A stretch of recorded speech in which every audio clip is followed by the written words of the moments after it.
TV, are you ready? Thank you. Okay. It's 6 o'clock.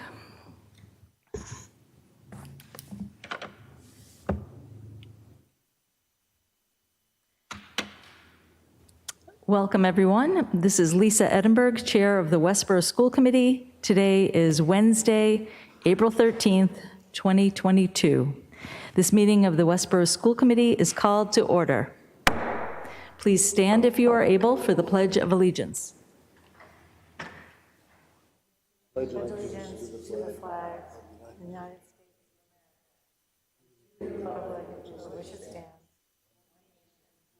God, indivisible, with liberty and justice.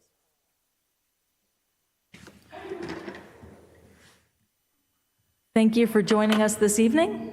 I'd like to notify everyone in the room with us tonight that this meeting is being recorded by Westborough TV. School committee meetings are available for remote viewing or listening on Westborough TV's government channels, Verizon 28 and Charter 192, and online on the Westborough TV YouTube channel. Thank you to Westborough TV for covering the broadcast this evening. We have with us tonight Superintendent Amber Bach, Assistant Superintendent Dr. Danielle Mayer, Director of Finance and Administration David Gordon, Vice Chair of the Westborough School Committee Steve Durrett, School Committee members Stephen Batchelor, Kristen Vinson, and hopefully Raghu Nandan will be with us shortly. And will receive a report for Andrew Chen, who's not with us this evening. We have Recording Secretary Jen Benton, and we have staff from Westborough TV here. Our agenda for this meeting is as follows. We'll begin with an approval of minutes from March 30th regular session, then hear from Amber Bach with the superintendent's report, followed by the assistant superintendent's report, then the director of finance and administration's report. Then we'll hit you up with the school committee member reports, followed by the building project updates. We'll then hopefully hear from some citizens during citizens' requests. Then it'll be good, hopefully, to see Brian Callahan again for a vote on a field trip for the honorees attending the International DECA Conference in Georgia, followed by special guests, Dr. Sherry Stevens, Roger Anderson, and Kim Tynan. Welcome, Raghu. Then we will receive a memo from Amber about the superintendent's review process, and soon thereafter we'll receive a grants update and review it, including some COVID funding. This will be followed by an update about the Armstrong roof, and then we'll adjourn this evening, and our meeting will not need an executive session tonight. So we'll begin with an approval of minutes. Do I hear a motion to approve minutes from March 30th regular session? So move. Is there a second? I'll second. Any discussion? All in favor? I see 5 in favor, 0 opposed, 5 being present. And then we'll start with the superintendent's report. Amber? All right, I'm getting some notes open here.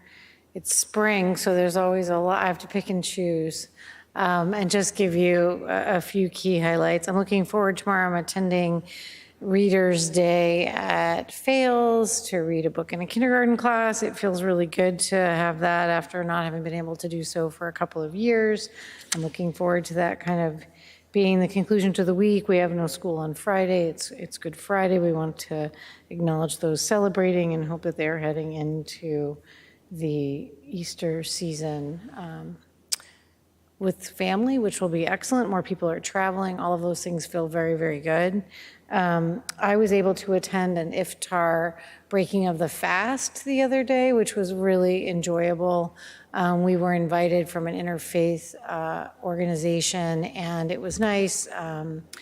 Our senator was there and a whole range of community members and interfaith group, and it was very enjoyable. We actually gathered near sunset, and an imam did a really nice talk, and it was really just enjoyable, and then had dinner. We were able to as well see the new space, which was it had been the JVC preschool, that space over on Oak Street. Has been renovated. It's absolutely beautiful. And so it's really nice to see what has the capacity to be an additional and interesting and beautiful event space in Westborough. So I encourage you to have an opportunity, if you do, to see that. It was just a lovely evening. I also had the opportunity today to go to the Worcester County Superintendent's Scholarship Award Banquet. We always, each year, 2 high school students are recognized as a superintendent scholar, and I was in attendance with Sean Tam and Nigel Jayavidendra, who is actually Chris's son, who serves on our building committee. So I spent with Brian Callahan, our 2 scholars, myself, and so it brings together superintendents, principals, and all of these students in a really enjoyable luncheon and recognition of just the amazing work that these youth are doing as they head off into the next phase of their schooling careers. And so it was fun to sit with them because they enjoy hearing what each other has done, and you get the sense like these are the this is the kind of next layer of young people they're going to meet at college. That's kind of just their that cross ventilation of like, wow, that person sounds really neat, what they did, and the trajectory of different schools and different identities. Just really a vibrant event and so enjoyable. I'm always so immensely proud to represent Westborough and to be there with, I mean, these 2 are just really capable young men who have done incredible things in high school and are just enjoyable to be with. So the whole car ride over, we were talking all about their coursework and what they love about different classes, and it was really a great day. So I just want to acknowledge Nigel and Sean as just really 2 enjoyable Westborough students, and it was a really great day. So Westborough should be proud. We had a couple superintendents actually who came over to talk to Nigel about a project he had done in his business and economics work. So it was a good day for Westborough. So that's my report for today. Okay. Daniel, do you have a report for us tonight? I guess you probably know we're still in the MCAS world. We will be for the next few weeks. Mill Pond was testing this week. The K3, the 3rd graders are testing after vacation.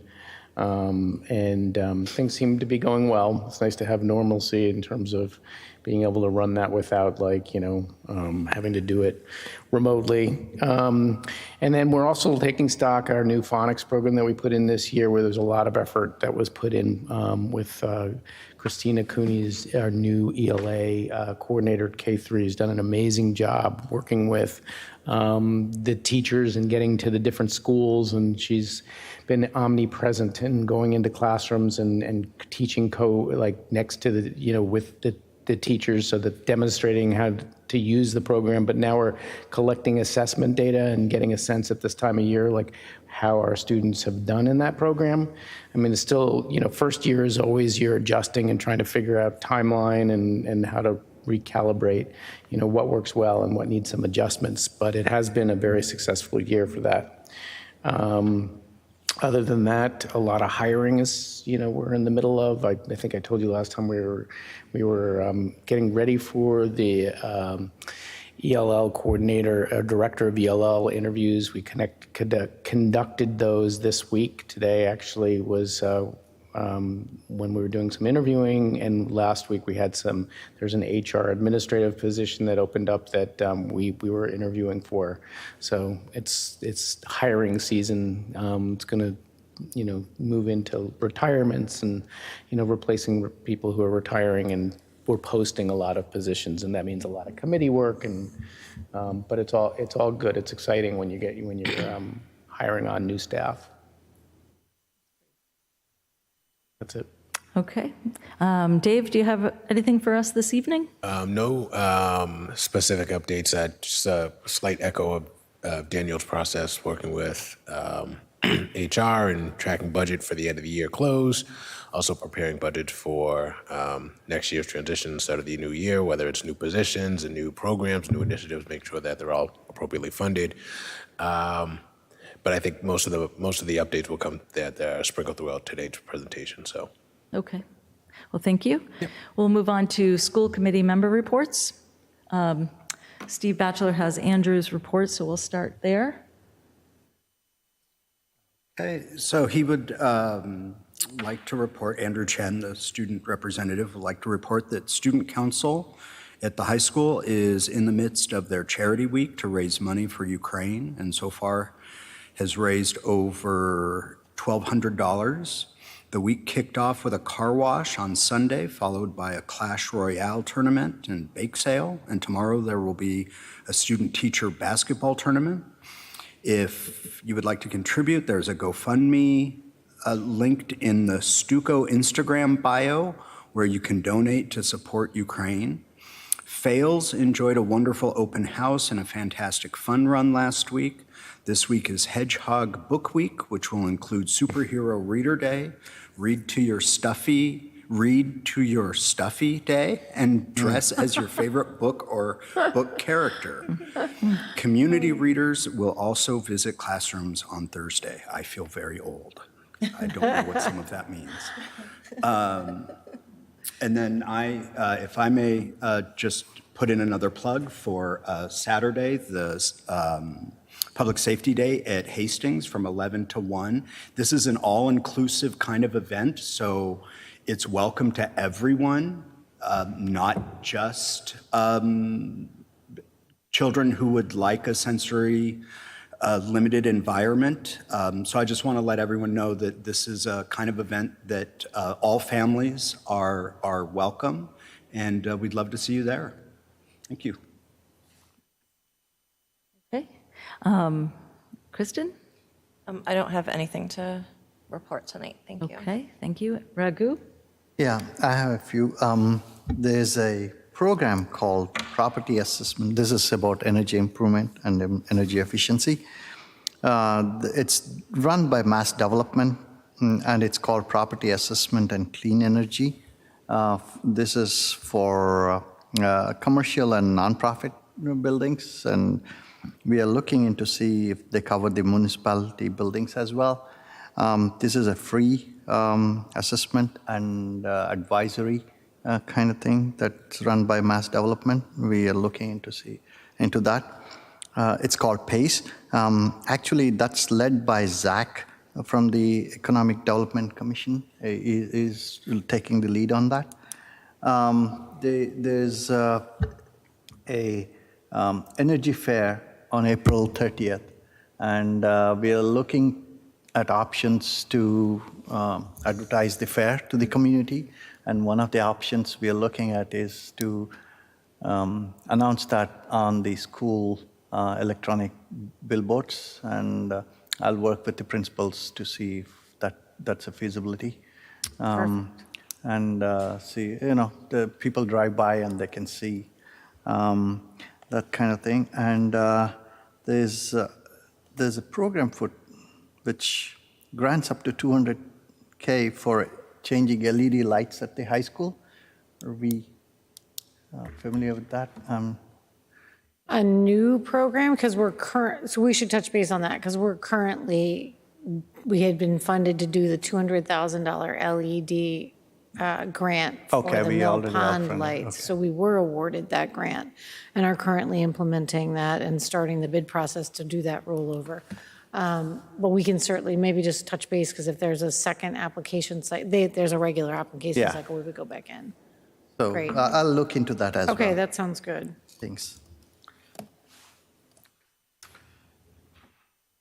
You want me to come back to you for the building reports? Yeah, please. Okay. So I'm just going to report on a few things. One, a reminder that from now until April 28th, it's time to recognize and celebrate our Westborough educators and staff by growing a gratitude garden of pinwheels at each of our schools. You can make a donation to the Westborough Education Foundation to purchase a $5 pinwheel or a $25 bouquet of pinwheels for a team of teachers that will be planted in honor of your chosen educator or staff members during Teacher Appreciation Week in May. All proceeds benefit innovative grants and academic programming in the Westborough Public Schools. The first, another announcement is that the first robotics team for 048, known as Redshift from Westborough High School, It's been in existence for 11 years. They are headed to the New England Championship this weekend. We wish them luck, and may your robot do what you direct it to do. It's an incredible thing. You can actually watch the tournament on YouTube. You can actually look up Redshift. And then finally, A Day on the Hill is this Friday. This is an opportunity for school committee members to visit with senators and representatives. Unfortunately, they have not switched over to in-person. It is online. The Massachusetts Association of School Committee Members has many, or the association itself has many professional development opportunities, and this being just one of them. I will be attending. And now we'll turn it over to Steve Durrett for the building project updates. Well, I don't have anything exciting to talk about tonight, but the Fails project has restarted, if you will, in terms of the contractors back on site, working on the remaining details of the new parking lot where the old school used to be, as well as the ball field below. Part of that, I think I mentioned at the last meeting, that we're searching certain problems that we have with the geothermal system in terms of leaks. And so by virtue of being able now to re-excavate those wells to find out why a number of them are leaking is possible, because we're moving that dirt that was in the pile to backfill where the new parking lot would be. As far as other projects go, they're winding down, such as the Hastings sprinkler. I'm not sure whether we finally have fire department certification for it, but all the work has been completed, as I think I mentioned in previous reports. Meanwhile, the vote of the town meeting for a couple of new projects now begins in terms of engineering and design development and bidding. And so that's my report for today. Thank you, Steve. And now we come to our citizens' request. As a reminder, we have a policy regarding citizens' requests. Some important pieces of this policy include that you must be a current resident of Westborough. Speakers are allowed to address the school committee about issues within the school committee's purview, Westborough School District, policy, or budget. Each speaker will be allowed up to 3 minutes to speak to the school committee. Written comments longer than 3 minutes may be presented to the presiding chair before or after the meeting. You are welcome to hand me additional comments in writing now or send them via email, and I will share them with the other school committee members. Public comment by residents at this meeting is not a discussion, debate, or dialogue between individuals and the school committee. It is an individual's opportunity to express an opinion on issues within the school committee's authority. Our role is to listen carefully to what you have to share with us tonight. Clapping, cheering, calling out, or any other noise following a speaker is not allowed. A reminder that if not following the policy, this may cut into your time. Additionally, I want to remind members of the school committee that when making a point of order, please address your concern to the chair initially rather than to the speaker. Is anyone here tonight for a citizen's request? Oh, is that okay? Come right forward. State your name and your street address, and be sure to speak into the microphone. Yep, thank you. My name is Wilfred Savoy. I live at 41 Chestnut Street.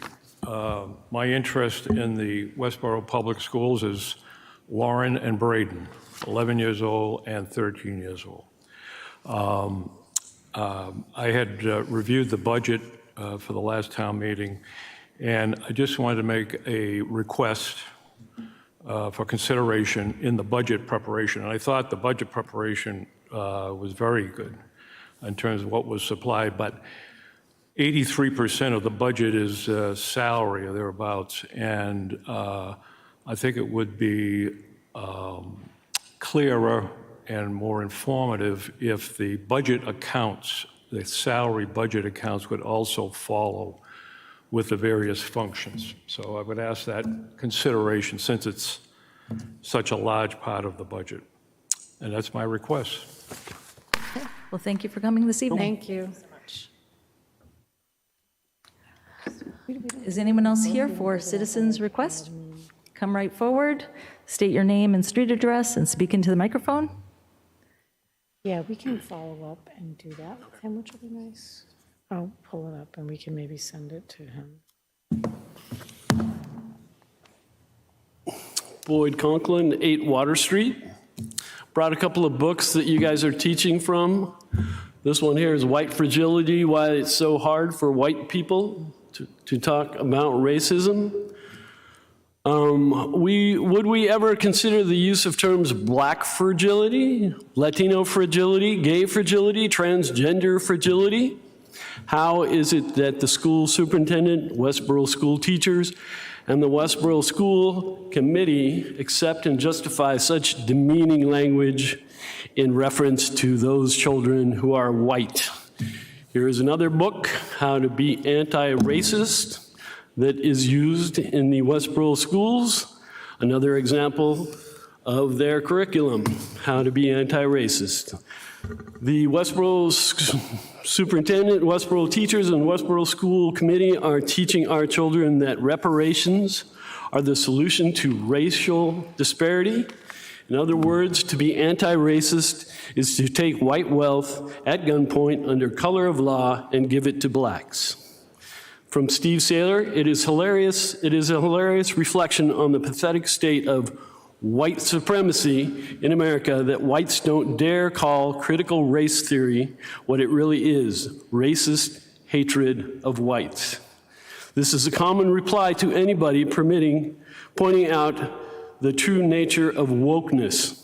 Well, okay, I guess intersectionality is anti-white racist hate.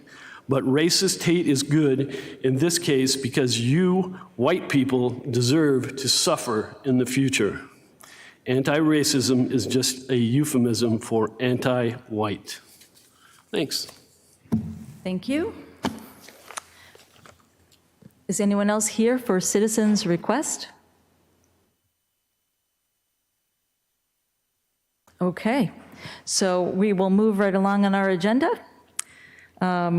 It looks like we do have Brian Callahan here, the principal of the high school, presenting the high school student trip, the DECA field trip. Yeah, Thank you for being here. Thanks for having me. Good evening. How's everybody? Okay. Good. So I think you had in your packet from last week the general details on logistics that spell out that we have 3 students and 1 advisor going to Atlanta for the DECA International because of how they qualified at the regionals in Boston just a few weeks ago.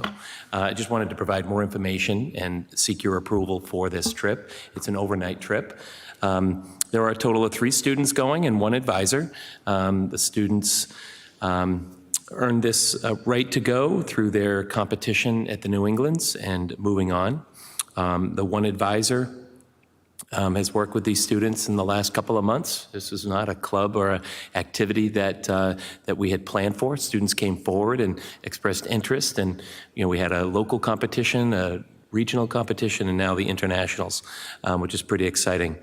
But the 3 students will be sharing a room with each other, and 1 student from Blackstone Valley Tech. So you can imagine with DECA, there's a lot of connections with other organizations and other school districts. The 1 advisor will have his own room, and they'll be staying at the Sheraton Atlanta Hotel with the rest of the Massachusetts DECA contingent. I think you saw the itinerary, but basically the individual students will have their own itinerary that they will get when they arrive. The group will be meeting at the Worcester Airport at 12:45 on Friday, April 22nd, and landing in Atlanta after a layover at 6:30 p.m. They'll have 1 hour layover in LaGuardia. They'll be returning from Atlanta on Wednesday, April 27th, so that's after the vacation, so they will miss Monday, Tuesday, and Wednesday of school when they return. And they'll return at 8:10. They're going to be leaving Atlanta at 8:10 a.m. and they'll estimate it right now to get into Worcester around 1 o'clock in the afternoon. Again, 1 hour layover in LaGuardia.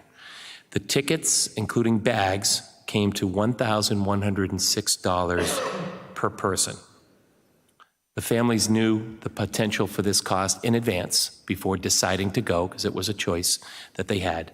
So the families of these 3 students were well aware of the cost and committed to that cost because their child was very excited to go and earned the right to go.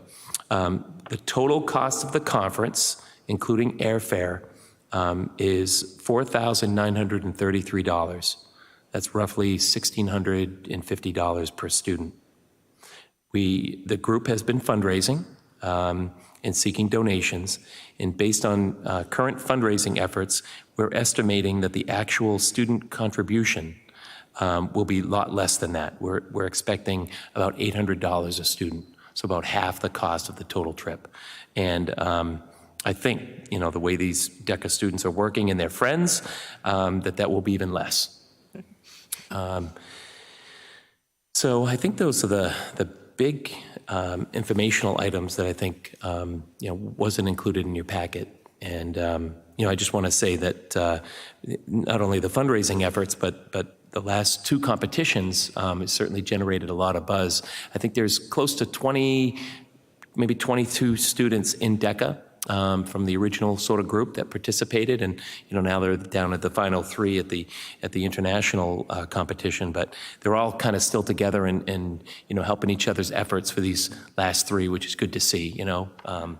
But we do expect a good trip. DECA, as you know, is something that's been around a long time, and they'll have their own security at the hotel, and I think we're all looking forward to them going if we get your approval. Does anyone have any questions?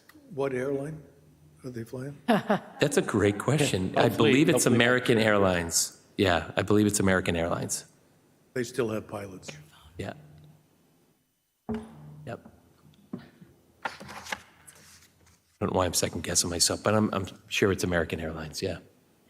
Yeah, that's what we're looking at. So we actually, it was nice, the advisor of DECA consulted with Chris Martin, our Director of Fine Arts, who's done these types of trips before, and they worked out a nice plan on how to get group costs. So they're all flying down together, even though there's individual payment, they're kind of a group deal. So they're pretty excited about that collaborative effort too.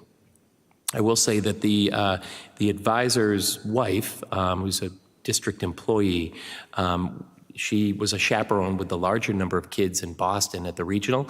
She might show up for that weekend. It is their 1-year anniversary to their wedding, so she'll be down there. Hopefully, can make it and stay as as another assistant if need be. Congratulations for the 3 kids from Westborough. Yeah, it's pretty exciting.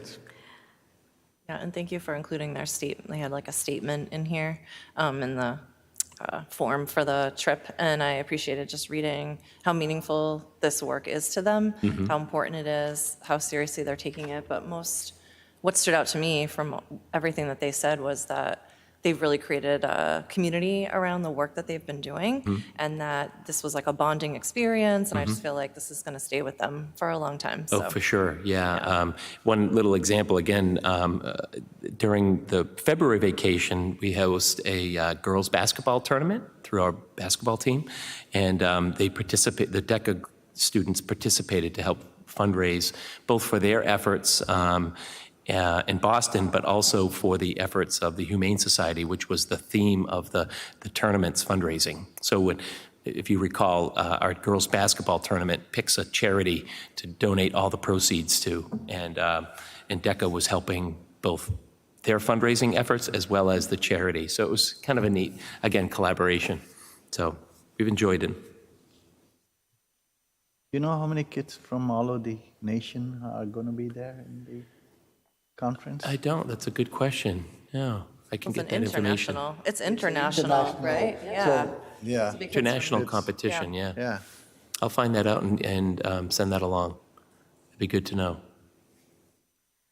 Well, it's these are the types of programs that are life-changing, that make such a difference in students' lives, and it was very clear from their statements that many of them have found their calling and their passion, and it really is an extraordinary moment to realize that if you didn't have this club, I mean, this is another, affirming that the clubs are so important. So thank you for bringing it forward. Does anyone else have any thoughts? Okay, do we have a motion to approve the DECA field trip to Georgia for the 4 students? or move. 3? All in, do we have a I'll second? second. Is there any discussion? All in favor? Aye. We have a 5-0 vote, 5 being present. Thank you so much for coming. Thank you. And we All right. appreciate this so much. that- Absolutely. Good to see you. about Great it. Thank you. opportunity. Thank you, Brian. Good night. Madam Chair, I'm going to recommend that we take one of the items out of order while we're Yep. waiting for a member to come for the presentation. So it would feel logical that perhaps I could do the short update on the review process. We could go through that memo, and then we could do the grants and then circle in when they're ready. We'll just stage up, we're waiting for Roger to. I was thinking the same thing. We are There we ahead go. of schedule. All right, okay. Yes. So if you want to turn it back to me, if you're fine with that, I'll go through that memo. Yep. Okay. So committee, this is the time of year where one of the things that I do is just give you an opportunity to start to think about the feedback that you'll give me to continue to assess my performance and to set goals in my work.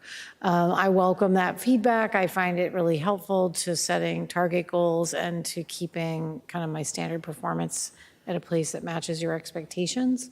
And so this kind of starts that process. Although certainly I think it's really important and relevant to recognize that all of the things that go on across the stage of the year are arenas by which you garner feedback around my performance. It's helpful sometimes that I will remind you of them. I won't pick my favorites. I'll try to give you a wide array of things that have happened that you can utilize as examples of performance indicators. So the way this will work is that I'm giving you the timetable today. It kind of starts the clock ticking. And then on the 27th, Lisa, who manages the process of pulling the review together, will talk through the different documents that you'll receive, answer questions around the framework, and just have a general, that's a short, brief check-in. And then on the 11th, she will give you usually the template document you can use to actually drop all your comments into. And so after the conversation on the 27th, you'll have a sense about the arenas, the indicators. She'll step you through that and kind of give you a remembrance of that, kind of let you wrap your head around it again. And then the next meeting, she'll give you documents you can work within in terms of dropping your comments. I will then give you on the 25th, kind of the closure performance data summaries that I give annually. I'll do my goals, kind of a final report on my goals. You can look at the mid-year, and then you'll have the final.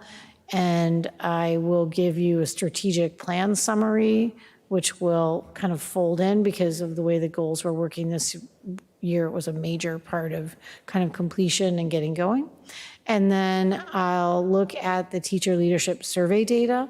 So I push out that kind of 360 review. It goes out to go to faculty, principals. We do families on the alternative year.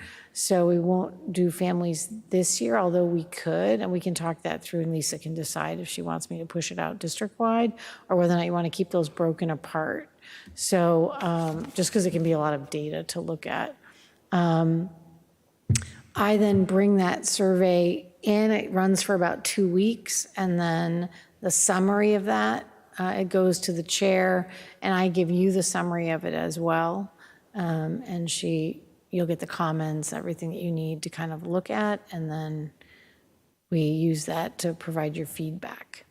So after the 25th, you really have what you need to do my review, and then you have a couple weeks basically to drop your comments in, and your target goal is to be able to give Lisa your draft comments by June 1st, and then she can compile the final review, meet with me before, just as kind of a respectful, no surprises discussion. If there's content in there she wants to give me a heads up on, to kind of give me the overview of the review a little bit before so I can ask questions and be prepared to answer questions.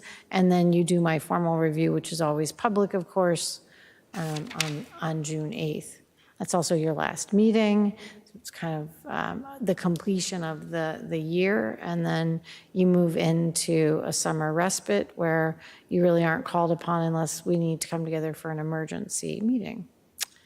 So if you scroll down just a little bit, Daniel, and there's just a list here of just kind of the kinds of things I tend to give you, just so you can remember.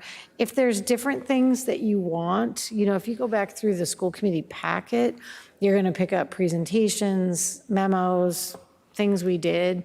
It can, you can go through those as benchmarks.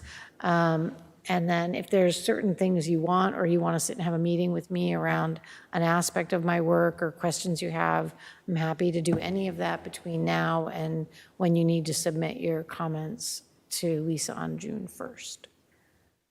So we try to give you a long enough time and then also a short enough time. I don't want to burden you. I feel badly that you have to spend time writing my review, but I also welcome that, you want to make sure you have the opportunity to give me robust feedback.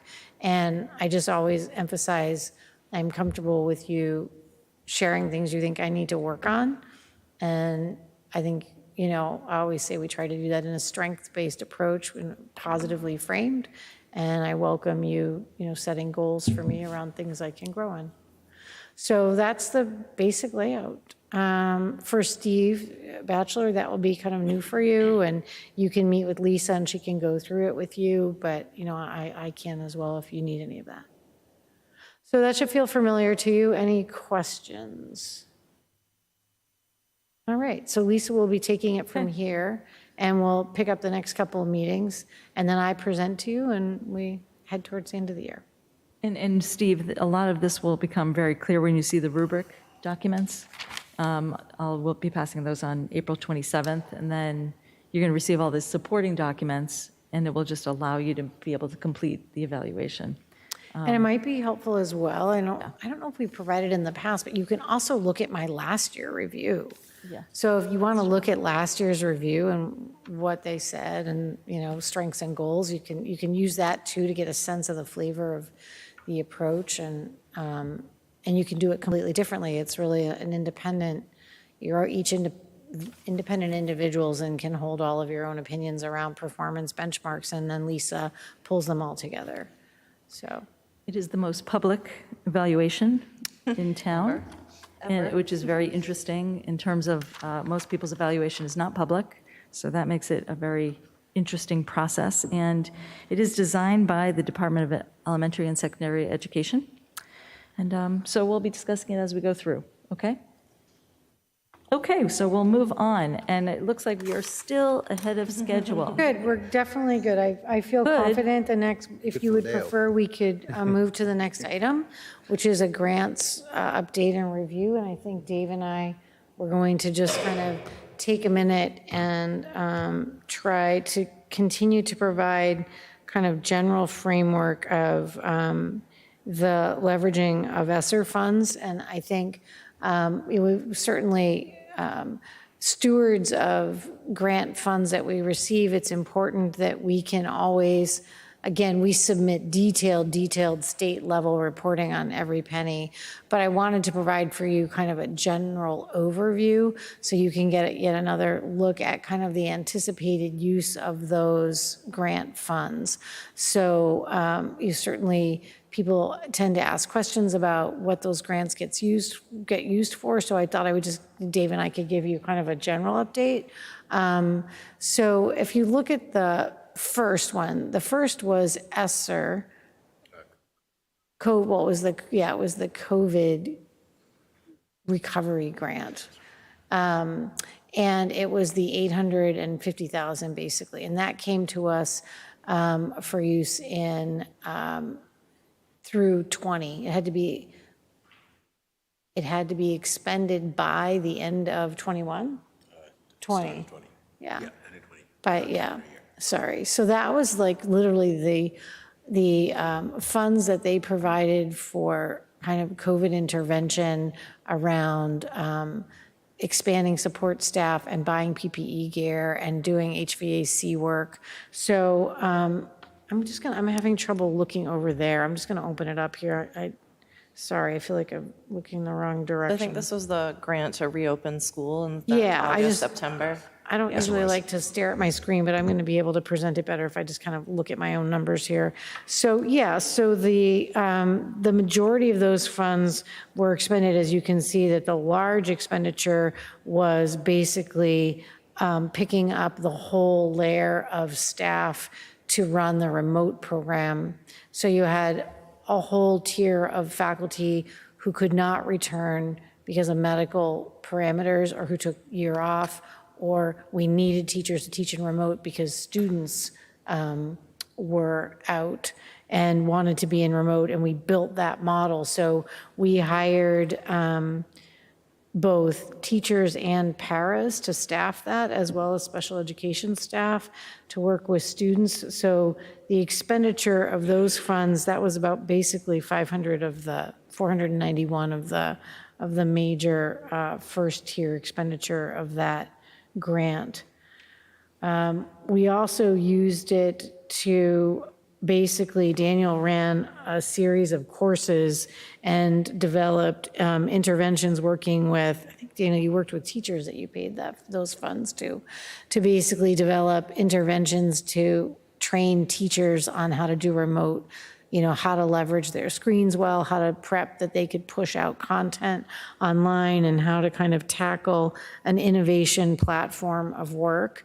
And I think that was effective.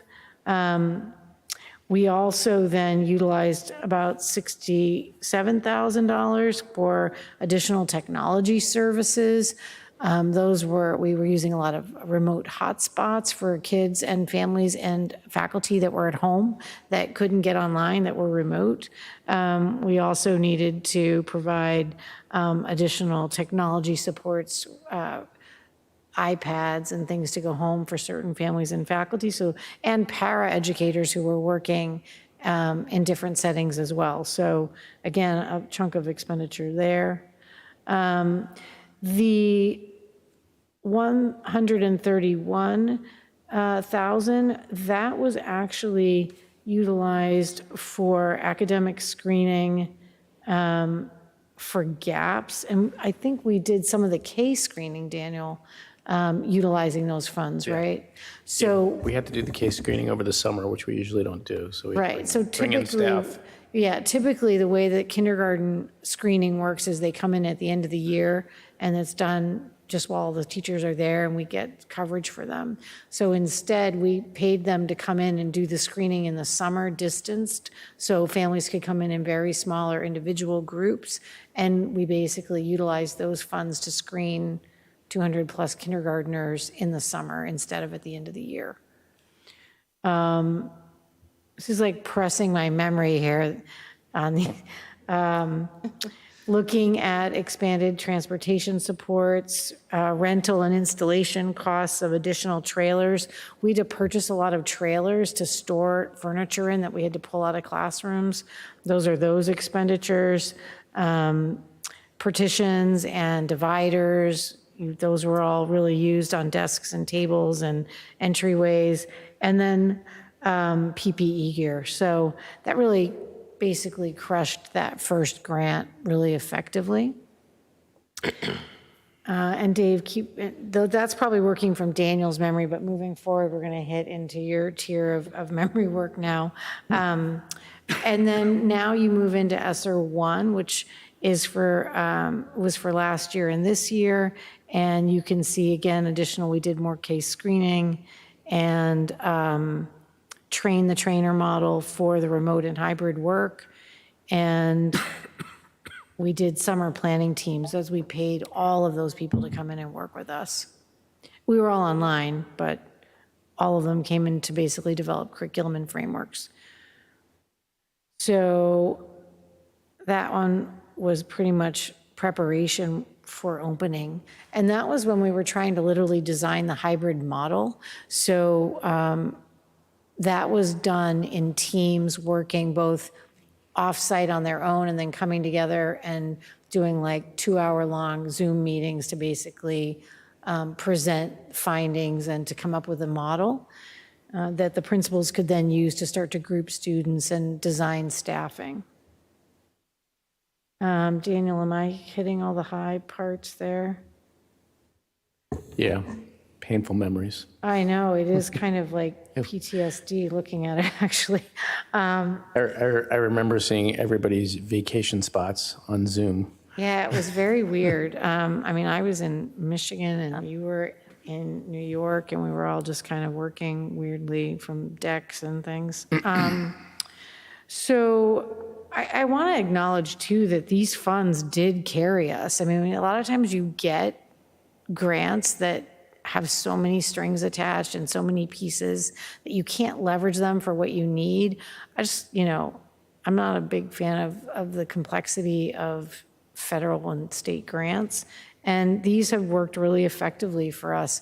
And certainly we had expenditures we wanted to push against grants that they wouldn't accept, and we had to do a lot of shuffling. But overall, I would say these funds really carried us through a lot of complexity, and being able to hire the additional staff was critical to being able to run that hybrid model. We wouldn't have had enough people. Lastly, I just want to look at the accounting around into the next area, which is ESSER 2. This was the $16,000 that was utilized for the counseling and mental health support screenings that we did, that we started at the high school in Gibbons, to make sure that we were checking on kids returning back from their time away, to make sure they were feeling resilient, focused, ready to dig in. Did they feel like they needed additional support from us? And I think you'll hear more about that screener actually tonight in Sherry's report. We ran additional summer programming and extended the summer program with those funds, tents and outdoor spaces and nursing support. So that grant basically continued to just kind of pay for people and things, basically, to kind of, carry us along. Again, very targeted to the type of management of how to sustain wellness and academics, basically, during COVID. So now we have the ESSER 3. We've talked about this during budgeting. We have 634,000. So again, we're focusing on staffing. And so instead of doing a lot of intervention-based programming, which some districts did, designed kind of like after school and other things, we really focused on keeping class sizes small in this current 21-22 school year, and hiring additional paras and tutors to allow us to provide additional in-class support with adult help. So that's the 126 expenditure you see coming out of this current grant. And again, we'll be allowed to roll those funds forward. So in FY23, we anticipate using, I think, another 200, maybe 3, and then hopefully saving about 3 into FY24. But it's an emergency fund in that it's available for us should we run into issues in terms of the staffing and support. We can leverage that. So, those are the types that's where we are now. We'll give you an update on the closing expenditures of ESSER 3 as we move forward. But it's been a while since we stepped back and looked at that. And I guess, in a big picture summary, it's basically people, supplies, technology, to carry us through the last 2 years. Anything to add in enhancement of how Daniel manages the ESSER 3 with David. They do all that work and keep it moving towards student support. All right. We'll give you another update, when you ask and need it. Raghu. Yeah, just for the record, I completely support how it was spent. The iPads, just to make sure that we are clear, the iPads were provided only for those kids who couldn't afford on their own. There were some additional technology purchases because we didn't have one-to-one technology down in K3, right? So we bought iPads. Okay. Yeah, because when coming into COVID, we had pod-based iPad use that would move to carts. So we had about half the amount we needed. So when we pushed K-1 home for remote, we actually had to leverage adding those additional iPads so every student could go home with an iPad. And that was that major expenditure. We were able to we leveraged some internal funds, but then that was the differential. Thanks. Yeah. Other questions on just how we tackled that? It is somewhat historical perspective to look at it. yes. It is pretty interesting. I mean, you don't forget, but it does, you sort of block out how intense that year was and what it would take to change your entire education Yeah. model and, make it Yeah, work. the notes on all of it are really kind of extensive on like who's going to be who and where they were going to go and whether they were going to be at home or whether they were going to be at school. And so this is kind of a succinct summary of that. So you can just see the big chunks of the areas of expenditure. So we certainly feel very fortunate that we have the ESSER 3. We'll continue to hold those to help us respond accordingly. All right. Well, So, thank you. thank you. You're welcome. I think we're going to come back to, which we're right on time for the wellness update. It is good to see special guests with us, Kim Tynan, Roger Anderson, and Dr. Sherry Stevens. Feel free to come forward and speak into the microphone. So they have a presentation for us, an update. Good to see you guys. Yes. Welcome. I have a question, just logistics here. Do you have, this looks like this is a PDF. Do you have a slide presentation that I'm missing? I can share Yes. it to you right now. I'll share it with you, Danny. Yeah, just share it to him. Yeah. You can just make this one bigger if you just, on the bottom, make it bigger. I think It'll be I easier think for she them to can click control. through it. Yeah, Yeah. It avoids me trying to read her mind in terms of timing. So, He's good at it. I know, He's good at it. probably. so let me just, I want to open that. give me 1 sec. I want to open that candy. Go ahead. Right, left there. It'll disappear. We'll test it when he throws it. It's like deferred gratification. Almost there. We lost a close one. Like, no, it's like you leave it in the car. You don't bring it. You're on.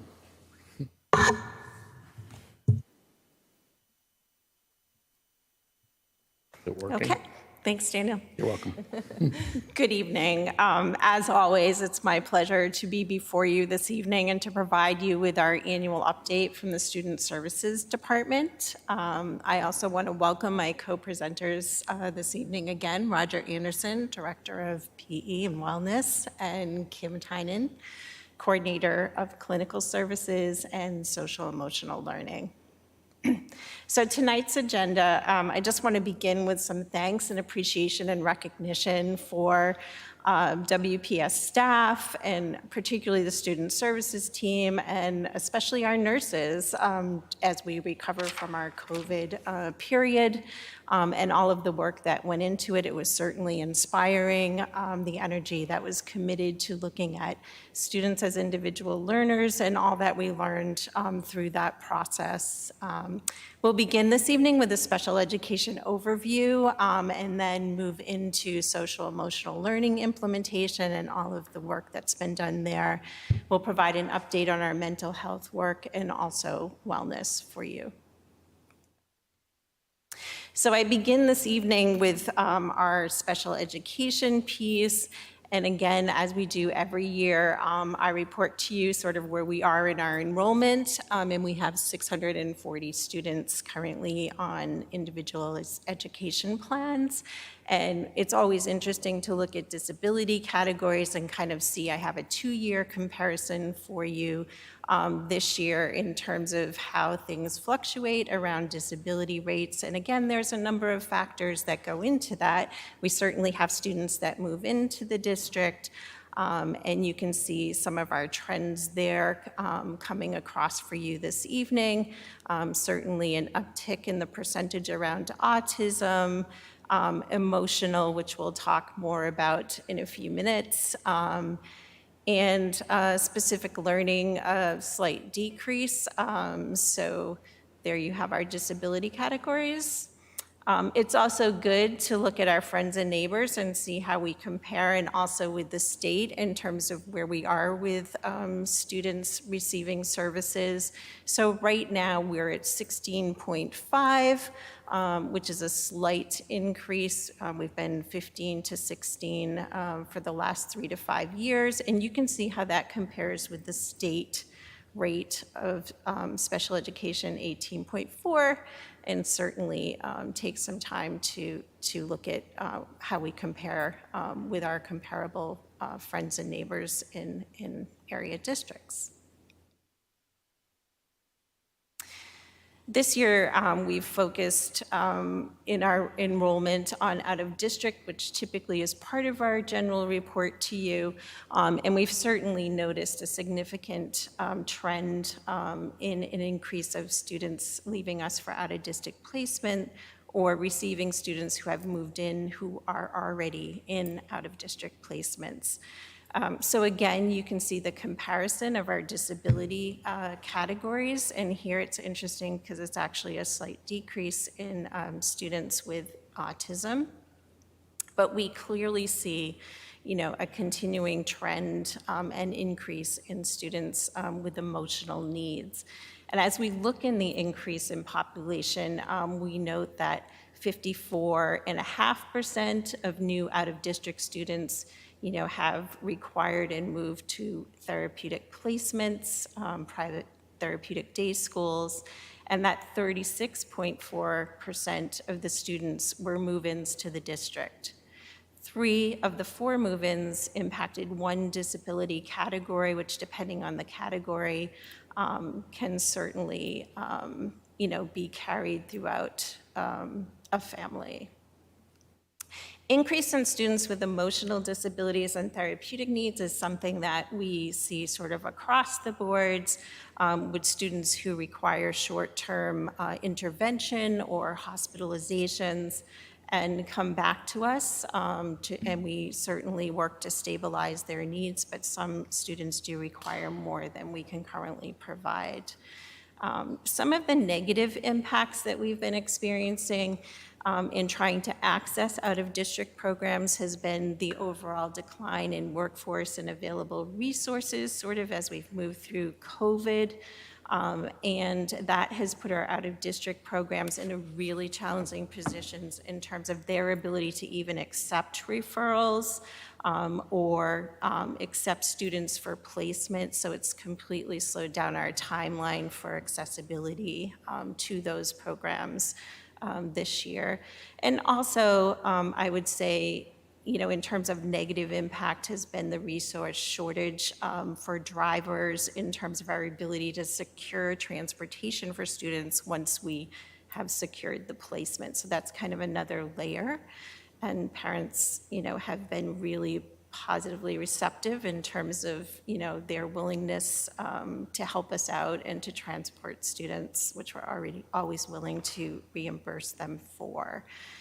And so all of this, in total really continues us as reflective practitioners to continue to really assess where we are as a school district in terms of what I think are pretty significant services that we provide in district for students, but to always kind of look at what are we missing, what do we need to do differently, and how do we grow in our programming for students. We also have continued, even through COVID, to explore and research further our work around inclusive practices. And as you know, we do take an all-hands-on-deck approach to inclusive practices in really ensuring that our expertise and a variety of resources are employed to really make sure that we're differentiating instruction at a high level in the general education classroom to really support the diversity and ensure that there's equal access to the curriculum for all of our learners. A great tool for this and something that we're always exploring further as a team is the UDL, the Universal Design for Learning model, in which we hope to do further PD next year, focused on UDL. So it's really about taking a strength-based approach to developing the whole child and in some cases, looking at sort of reimagining how we restory our students and reframing what is perceived as deficits as strengths. And Dr. Hare's work, who we've engaged in for the last 3 years, he reminds us, of all of these important things, that we need to take it serious when we're, labeling a child with a disability, that the further we take a child away from the classroom, the greater the gap grows in terms of their ability to access and obtain the skills that they need to be amazing and functional citizens in our global world. So exciting work that we continue to do as a team here in Westborough. So now we'll shift to some thoughts around social emotional learning and mental wellness, and I'll turn it over to Roger and Kim. Great. Kim and I are going to sort of bounce back and forth and work together to present this to you. And we do need to warn you that we packed a lot into the presentation, but we're going to move fairly quickly. So, and we are more than willing to meet, talk about it afterwards, answer any questions now or later. So we want to kind of paint a picture of the last few years. 5 years ago, a group of us from Westborough went to Massachusetts SEL conference. And Dr. Mayo was there, Kim, myself, a number of others. And at that conference, we were asked to look ahead and to answer a question: what would be on the headline of a newspaper if we did our work well? And we came up with two sort of headlines for that. One is Westborough finds balance, and the second one is Westborough confronts mental health crisis. And we knew we were walking into some challenges. We had no idea we were walking into what COVID was going to hand us. But we started then and really began to lay out a map for what we wanted to do over the next few years. In addition to that, we took a good hard look, and I think Dr. Mayer really helped us out. He worked with our department chairs at the high school, worked with some of the rest of us on what is it that employers are looking for. This is data from the Global Economic Forum on what employers are looking for as we move toward 2025. And we cross-referenced that with SEL skills, social emotional learning skills, the CASEL standards that we work with. And in great majority, what employers are looking for are the abilities that kids with strong SEL have.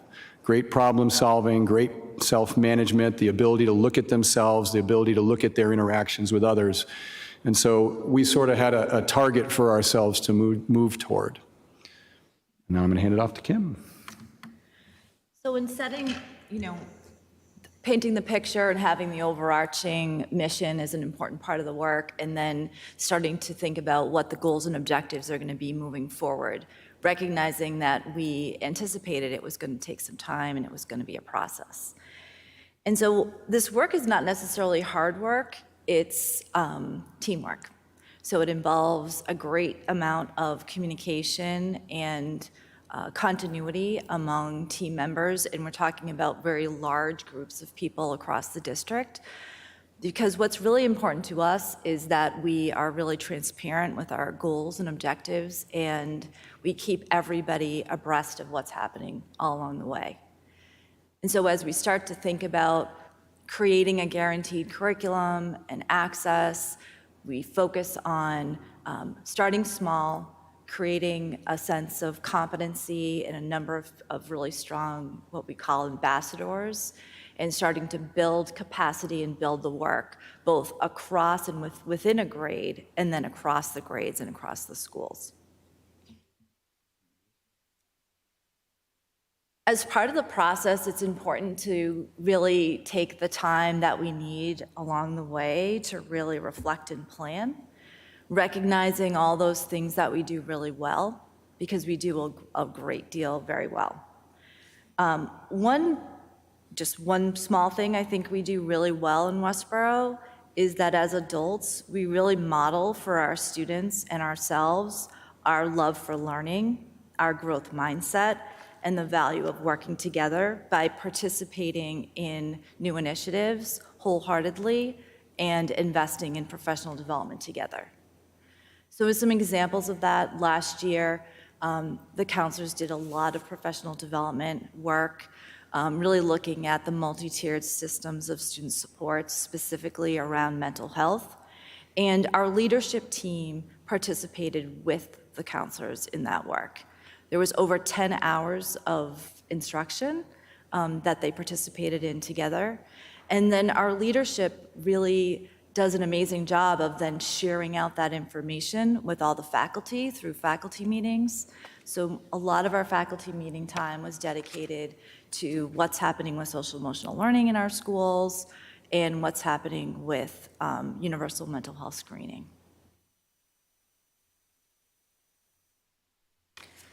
We've talked in the past about what the tiers are and what the systems of supports are with our students.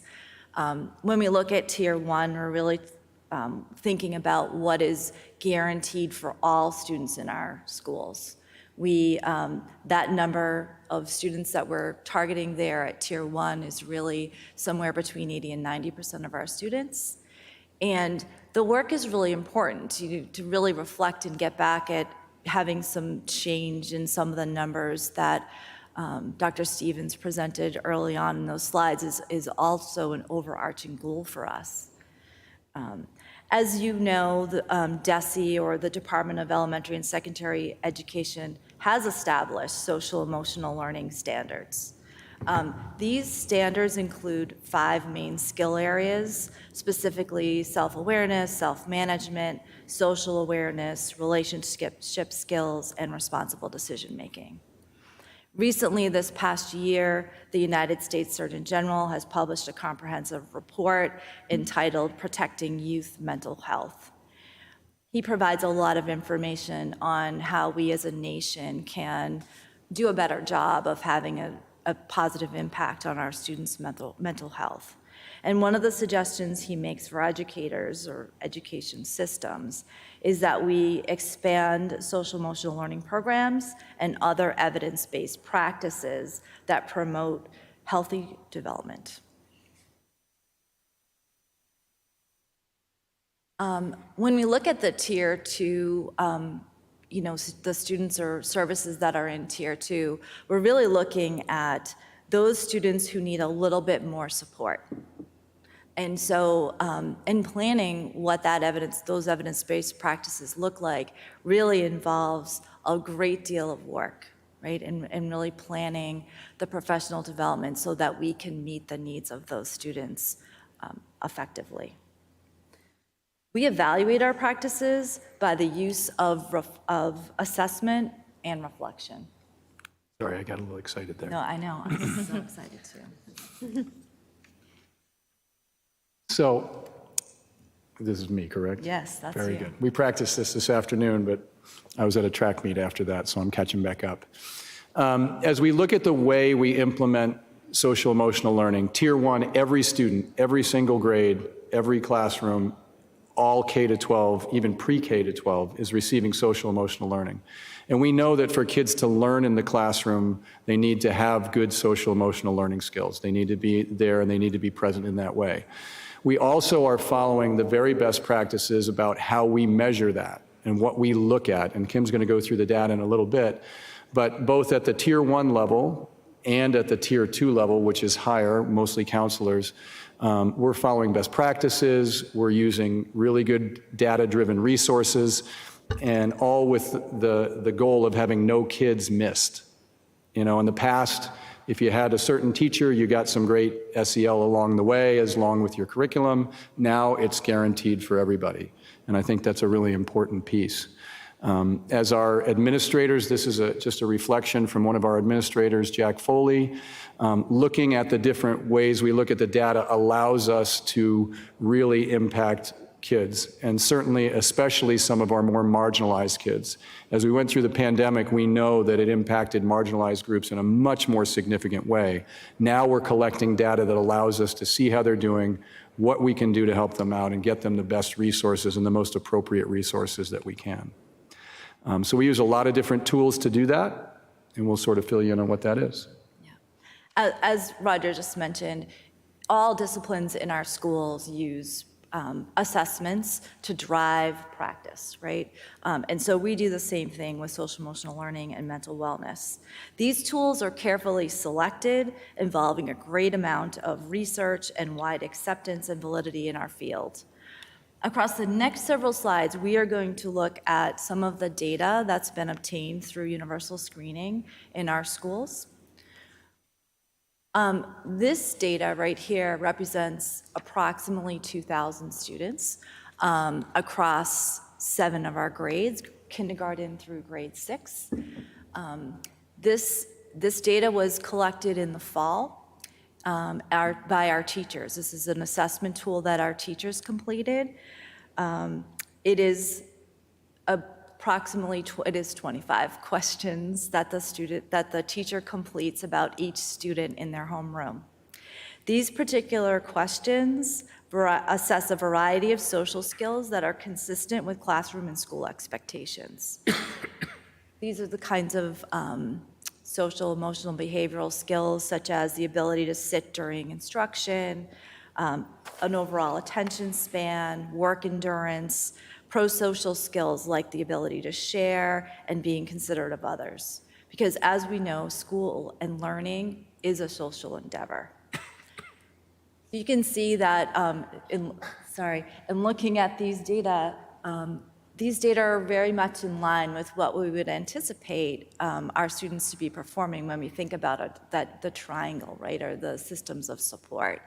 The students who need additional support that are identified there will receive those additional supports. It provides us an objective measure to go along with the teacher's experiences. Can I ask a question? Of In your course. observation, in this assessment, was there an uptick in the at-risk people, kids in fall 2021 compared to previous years? So that's a really great question. We don't have longitudinal data yet on how our students have performed with regard to these assessment tools. We didn't do previous year's assessments? Not at the same not every single student. Yeah, we were in the process of doing the SDQ, to have it right, before, we were piloting it, but we didn't have it universally implemented yet. Yeah, we were. So at this point, you can't actually, even though we listed by grades, that's a discrete group of people in each grade. It doesn't tell us anything in regards to, let's say, in the 5th year, why it's 9% versus 4% the year before. But it isn't the year before. It's a snapshot across the board. Yeah. So what we're hoping across time is that we can actually Look at that. do just that, And right? see if there's something in the system that causes that kind of change in the grouping. That for sure, Yeah. and our hope is that we actually can improve through our work these numbers. Yep, yep. Because that's important. The trend, looking at the trend is important. Yeah, we do have late data coming up that we do have some trending on, but this one is for census data, new in this round. Correct. Thanks. So at the kindergarten through grade 6 level, we're obviously looking more at, social emotional skills, right? When we start to think about universal screening at the middle school and high school level, we're really looking at mental health.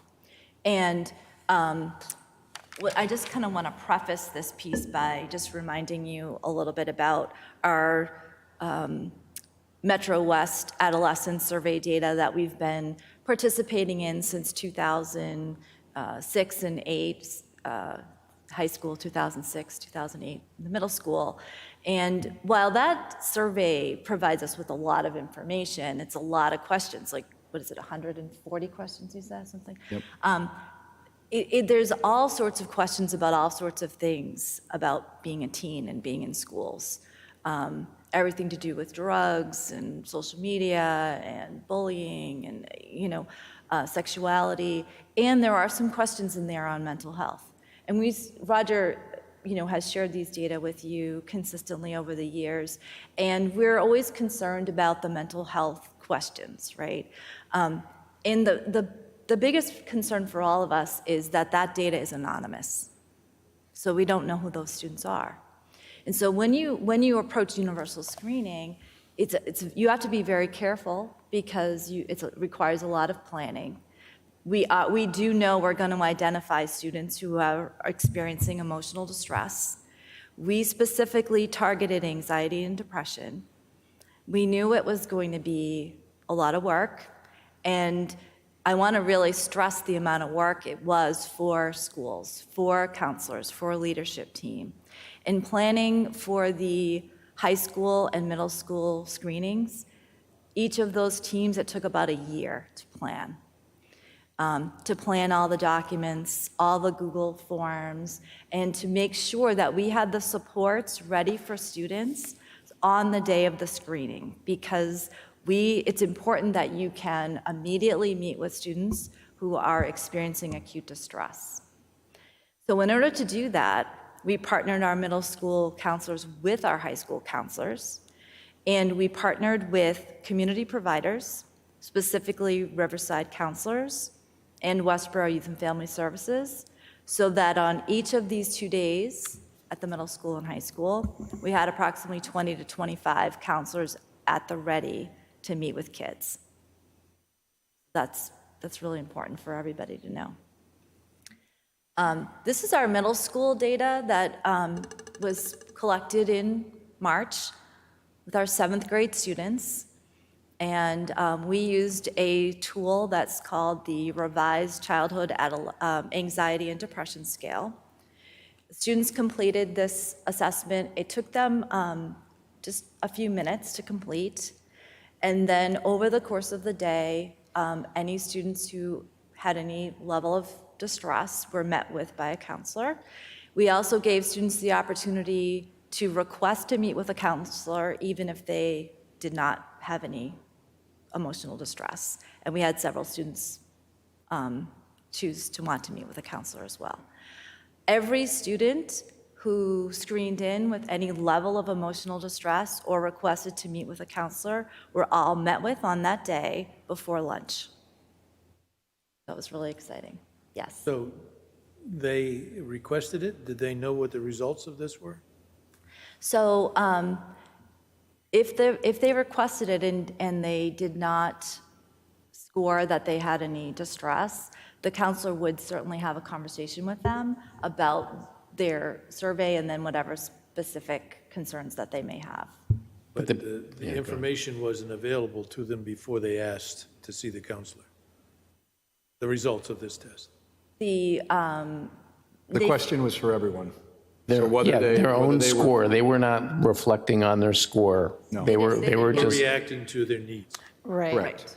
That's all they wanted to know. The planning, the planning for that lens of it, I thought was fascinating. I'm sure they'll talk about it, which was they had scaffolded it really well, that they were pulling a whole bunch of different students in different ways, and they were also pulling students who needed to be seen based upon their screener. And then they had students who requested to be seen. So it was a very kind of flexible and an array of students who met with counselors in different ways, and then embedded in those were the students that they made sure they wanted to see based upon the screener, which they were then reading. So I thought that was a particularly very responsive, subtle, and thoughtful instructional repertoire that they had provided embedded protections. And kids all knew that they were going to be pulling for all these varied reasons. And so they knew that there was just this generalized sense of safety, emotional safety, which I thought was really well done. And then over the course of the next several days, if necessary, parents would be contacted, and all of those students are offered the opportunity to receive psychoeducation specific to evidence-based practices around coping skills and managing high levels of distress.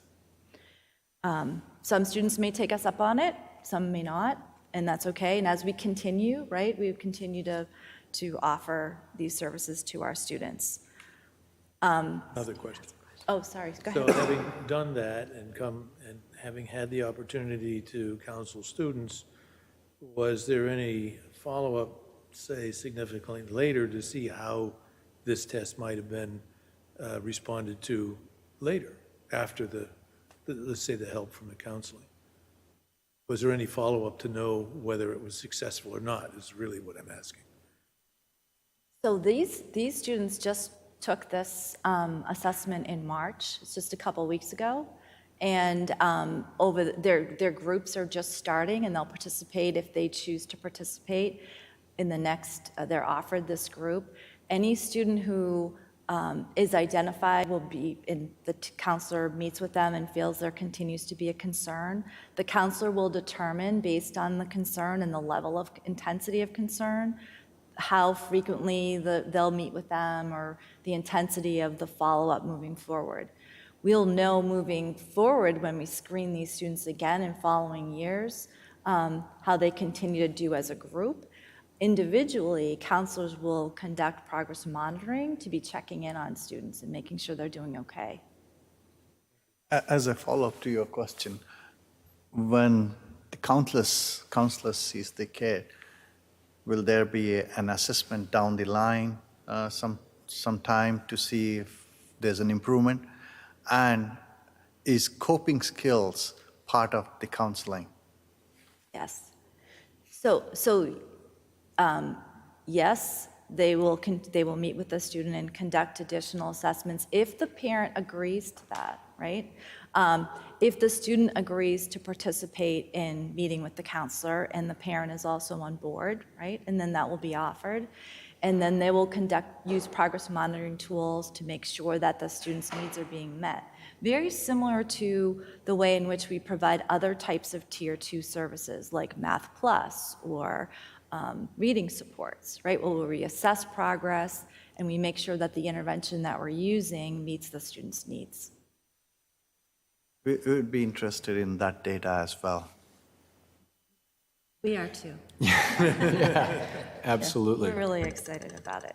So while we don't have longitudinal assessment data, what we do have is we have data, these data points, right, that we pull out of the Metro West Adolescent Survey.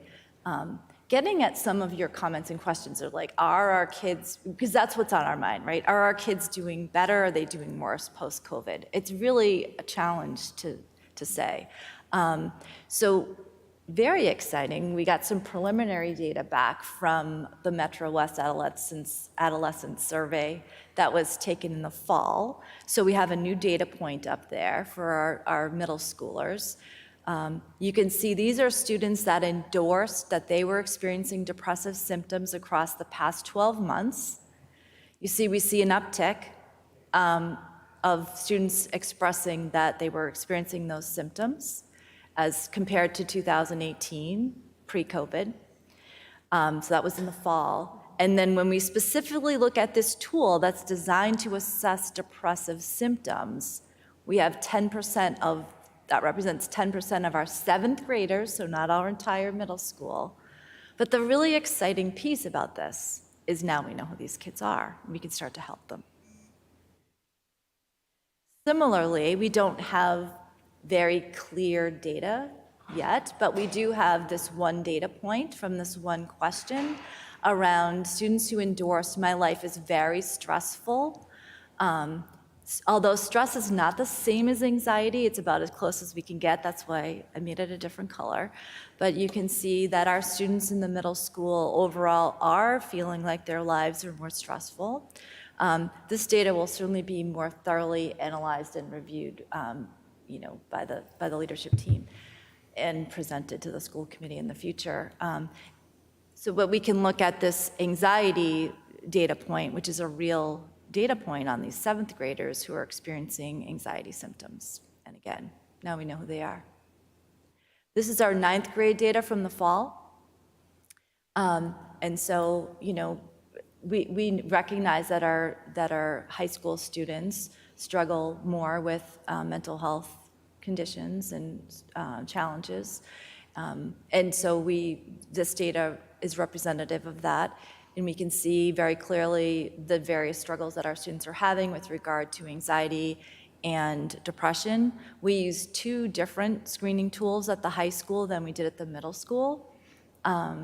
We specifically spent a lot of time talking about whether we were going to ask a question related to thoughts of suicide, and we decided we were going to. And so we specifically asked the question, and for any student who endorsed that, they were immediately interviewed within 1 hour. You know, we felt it was important to identify who those students were and are, so we can get them the help they needed.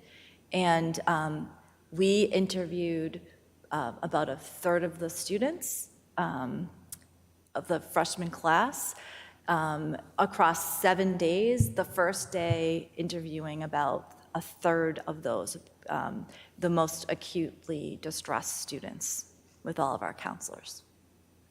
They were offered the same resources as are the ones I just described. Can I ask a question? Sorry to No, interrupt. there's so much So information. looking at this,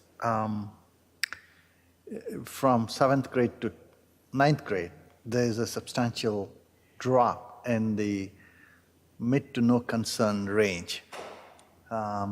So in my mind, in 7th grade, there were plenty of that green layer who are going to go into this, but simply, so I'm trying to think, is there education how to cope with anxiety, how to cope with depression, kind of thing? You know, alcohol and drugs is not the answer. Try to do these other things to cope with. Is that something in the middle school and high school levels? Yes. Yes. We have dedicated health classes in both 8th and 9th grade because we know that's a critical time for them. I'd love to expand it. We can talk about that another time. And then it continues on in 10th, 11th, and 12th. But that's absolutely a part of the curriculum. It also, the skills you're talking about are in that embedded now K to 12, every kid, every class, every grade, social emotional learning skills. So coping skills are a piece of that. So they're getting that all along. And, you know, it's our great hope, and I think it's what's behind what you're asking, is to see these things start to move a little bit. And this also follows national trends. We're not alone in that when the kids get to the high school level, there's a significant move. And if you add it up, it's not the 22% that you see. It's about a third. It's not the same kids necessarily that are suffering or struggling with anxiety or depression. When you add them together, it was a third of the freshman class, almost on the button, who, you know, that's self-identification and then is offered follow-up. Some were already receiving it. You know, some of them we knew who they were, some of them we didn't. And it's a pretty amazing thing when we have this huge group of counselors that day ready for triage, immediate, you know, resources, and then they invest in them. And then there's this progress monitoring piece where the counselor is following up with the family, following up with the student, getting them involved in psychoeducation, which includes the coping skills that I think you're talking about. Yeah. In addition, we also our counselors partnered with the phys ed teachers to provide a specific lesson following the screeners. And actually that lesson was extended beyond just the grades of the students who participated in the screener. Pretty much all of them. Yeah, lessons were delivered on that through physical education in all grades 7 to 12, all students around, it was around destigmatizing, you know, the whole concept of mental health and wellness. It was about accessing resources, what was available, and then being very specific about at your school, here's who you can go to, here's who's available to you, and what the resources are. So similarly, we have this data point around depressive symptoms that we obtained through the Metro West Adolescent Health Survey across the years. Again, you see our students at the high school this fall identified they are experiencing or have experienced depressive symptoms across the past 12 months. That doesn't surprise us for sure. And then we have this 22% of our 9th graders that we pull out that, you know, specifically are experiencing depressive symptoms, and we know who they are and we can offer them the assistance. Looking at our students, this is interesting, and we'll definitely need to look into this a little bit more. Identifying that life is very stressful across the past 30 days. I think, you know, it was in the fall, maybe they were feeling really excited about being back. And so a little bit of a dip there. And yet a number of our students are experiencing distress and anxiety, and we know who those students are. Can I just clarify something? So, or ask you to clarify, the orange bars are 9 through 12? Yes, Okay. that's the entire high school, and then that Ninth blue graders. bar is just the ninth graders. We do have ninth grade data though, right? We do. So I would suggest just it would be useful to redo both of these so that we just are comparing apples to apples. Sure. Sure, yeah. Yep, we can provide that. Okay. So as we look forward, I think to echo what your questions are driving, we need to continue to assess. We need to continue to assess in social emotional learning at the lower grades and continue to assess mental well-being in 7 through 12. So next year, we're going to double the number of grades that we assess. This year, we assess 7th and 9th. Next year, we're looking at 7th, 8th, 9th, and 11th grade. And, while we would love to have gotten everybody this year, it was a significant ramp up. We wanted to make sure that we didn't ask a question that we couldn't respond to if we had, gone to a much bigger group. I think piloting things is smart. We've learned from the process. We have an ongoing group that follows up on this. So we're going to continue to develop that. And continue our relationships with a lot of people who support what we do. When we moved into doing these screenings, and then we also secured a grant through the Metro West Healthcare Foundation, which allowed us to bring in Riverside to really support us in the first run. And now they've trained our folks, so gradually we're going to release them, other than probably that single day triage where we need a lot of support. And then our counselors will be the ones doing it. Right now, there are groups at the high school that are being co-delivered by a Riverside counselor and ours.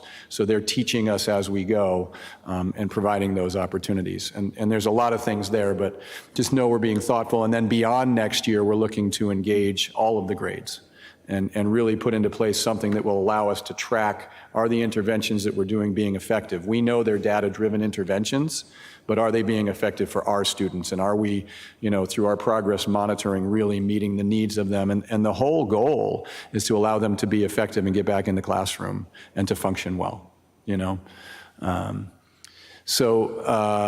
I'll just talk a little bit about what my department is doing along with that. You heard how we co-taught some lessons. As we moved through the pandemic over the past few years, my department has been, embedding DBT skills, which is just more along the lines of those life skills, social emotional learning skills. We recognized as we moved through the pandemic that kids needed to move and they needed to have joy during that time. And now we're returning to more of the things that we couldn't do. We've moved back to our really strong 10th to 12th grade elective curriculum where students choose the type of things they're going to do the rest of their life. And they're more active when they do that. There's more enjoyment. There's a really cool rollerblading cross-curricular thing that we got a great grant through the Westborough Education Foundation to get us more rollerblades. That went on a couple weeks ago. It was really cool to see science teachers in the gym with kids rollerblading and stopwatches and tracking what goes on there. And then, we've continued. One of the things that I think our whole district sort of embraced and took as a plus from the pandemic is our ability to use technology. We've continued that. I was in an elementary school the other day, and the teacher was showing a Tabata that was created by the kids. So they were moving with their, with prior students, and it looked like them, and they moved like them. It was just really cool. So we've done a lot in our department to support. We brought in some good trainings. And then, we really want to look at our kids' well-being moving forward. I had put up a triangle, and then I was talking to my good friend Bill Linane, who's lived in town for a long time, and he said, it's not a triangle, it's a three-legged stool. And the three legs are really the schools, the family itself, and then the broader community. And there's a tremendous amount of work going on by all three pieces of that stool. There's a bunch of people. The Square One group continues to provide opportunities for people, partnering with Spark.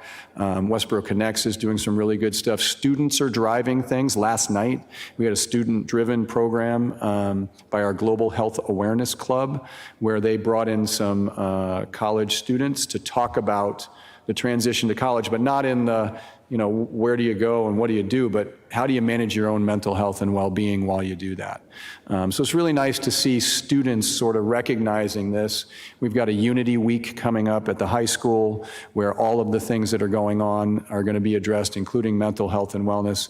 And we continue to do our Metro West Adolescent Survey. You saw little tiny pieces of data. We got our executive summary from that last week, so we were able to slide it into the presentation. But I'll be back. We'll get our full data set in May, and I'll be back and present to you guys once we have a chance to kind of chew into that and really look at it carefully. That is the place where we get to see the impact on individual groups and how some of those crosstabs work. And I think the bottom line from tonight's presentation for us is sort of to paint a picture of when kids have great social emotional learning skills and they are feeling on top of their mental wellness or well enough to come, then they can perform really well in school. And then they can go on and be the members of community we want them to. And then they can go on and be demonstrating the skills, knowledge, and understanding that employers want to hire them. And so we know this is a tremendously important investment. And as we talked about at the beginning, 5 years ago, we started a systematic approach to social emotional learning, a systematic approach to wellness.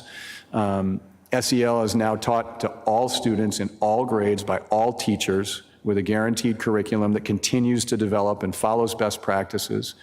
We've begun implementing our universal screeners and assessing appropriately to follow that up.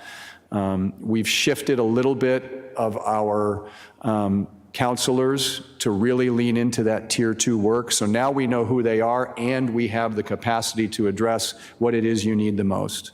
And we're providing that inside and making sure if they have it outside that we're following up and making sure they can do what they want. And then I think that I'm really proud of Westborough in that we have this three-legged stool partnership of school, community, and families where everybody's invested in the well-being of the students and their ability to move forward with getting a great education here.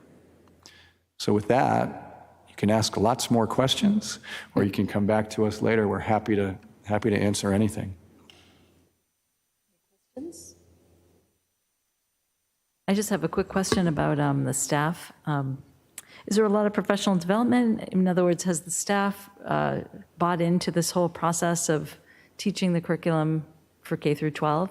And what does that look like now? Meaning, is that just part of the onboarding of our teachers, or because it's such a large initiative? All of our teachers have received training on social emotional learning, the value of social emotional learning, the evidence base behind why it's important in our classrooms. And I think, when we think about what that looks like, our teachers have been using those skills for years. When we think about responsive classroom or open circle or other practices that have been built into the work that they do, teachers recognize the importance of having a classroom community and being able to work effectively together in order to maximize learning. And so providing them with a curriculum or curricula that they feel is, matches the rigor of what they're doing academically in the classroom is always our goal. And right now our teachers provide us a lot of positive feedback about what we have provided for them. We'll continue to evolve that with them, make sure that they are feeling satisfied with that curriculum. That's important. And what we ultimately want, and our long-term goal is that our teachers will continue to absorb that and then just build it into everything that they do without it having to be a separate set of lessons, if that makes sense. Yeah, and I would complement that by saying I think the unique trajectory of Westborough's work since 2017, when we really lifted this up and started working on it, centers on the fact that I think in 7 through 12, you see a very strong commitment to recognizing that connected individual and purposeful relationships with students and time to spend with them and to have focused conversations around social emotional needs, around the strength of feeling connected at high school and managing your anxieties and managing your work.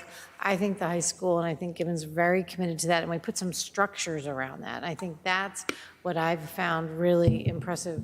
Now you're seeing the layer of the screening and the data collection and the tiered support is kind of the next ratchet up.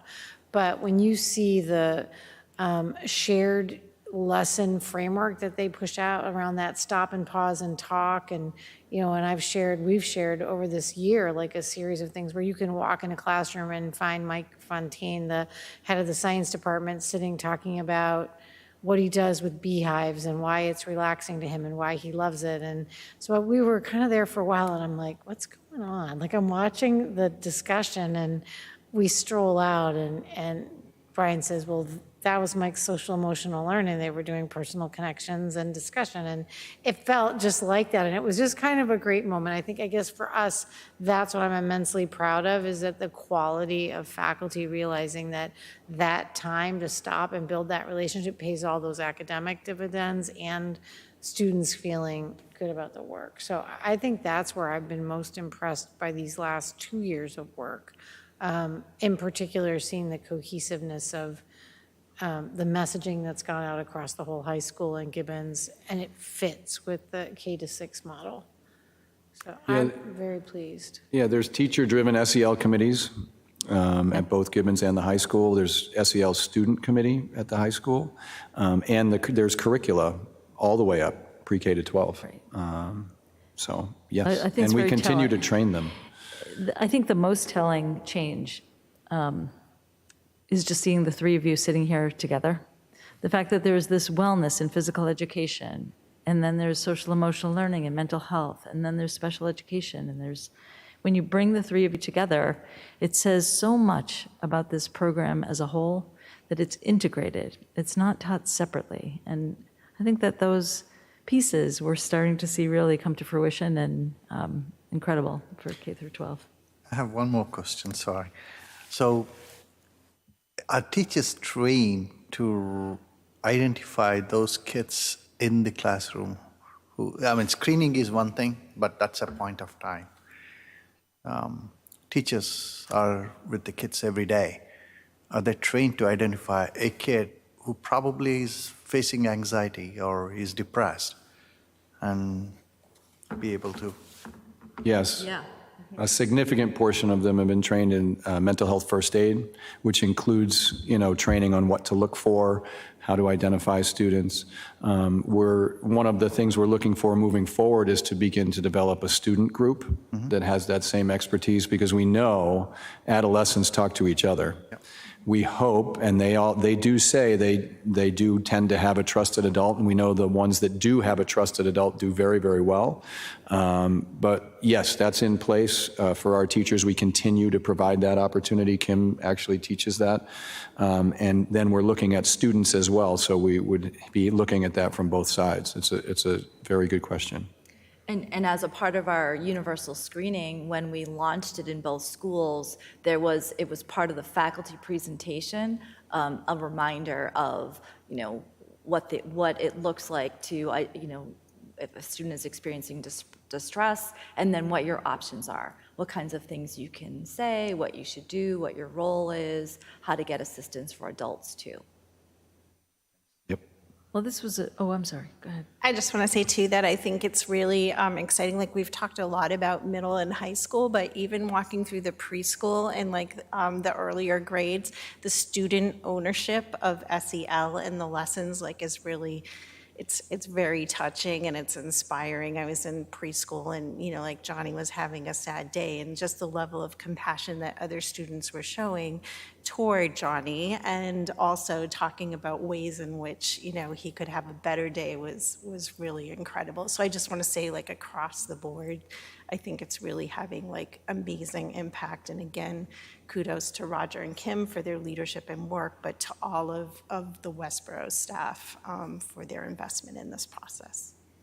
Thank you for the work you all do. We really appreciate hearing from you, and I think it was a really important report for others to understand that kind of integrated approach that we've taken over the last 5 to 10 years. It's really been in the making for so long. So thank you for the work you do, and Thank you very much. yes. Yeah, thank you very much, you guys. And I we're think right that on when we track. look at that, the last piece too is that our students, you know, especially middle school to high school, asked for us to pay attention and really reached out and articulated to us, to parents, and parents articulated to us that we needed to do more focus on this. And it was a resounding feedback from families and from students that this was what they needed from us, was for us to be more aware and engaged and to have a deeper toolbox for them. So, you know, I think it's one of those, it is a three-legged stool. Like, they gave us feedback, families wanted more, they wanted more education for themselves, hence that third leg of the Spark work. So I'm really pleased with the coordination, and it came from our students and families communicating with us that they needed us to kind of galvanize the energy of our faculty, and I think we really have. So thank you very much, you guys. Yeah. Yeah, thank you. Thank you. That's definitely the three-legged stool, you know. Yeah, there we go, all three of them. It's good. Thank you. I'll see you. So we are right on track. I know, you get a gold star for being on time. Look at that. Impressive. We will continue on with the Armstrong roof update. Amber, you're going to walk us through that? I wish that I was like going to have as uplifting a presentation as you just received regarding the dynamic work of our faculty to always be innovating and learning and reading and thinking, and that's a pretty powerhouse team. So welcome to the portion of this work which is less fun and as important, the health and safety and care of our buildings, which are part of the social emotional health and well-being of our district, and the care and maintenance and stewardship of our 6 large buildings is an immense responsibility, both fiscally and planning-wise, and maintenance for the future of the community. So we have an update on the Armstrong roof. I've been having some individual conversations. I think this is going to be a presentation where it's going to be helpful that as we go, you can stop me, we can talk it through. It's an update, and I'm going to make some proposals, also pose some questions. I think we need to have open conversation at the end. Question and next steps will be kind of a wide open, generalized conversation. Okay? So let's see if I can make this work, Daniel. It's not working for me. It doesn't like me. Okay, there, it does like me. So we've had an escalation of issues, and we need to make a plan.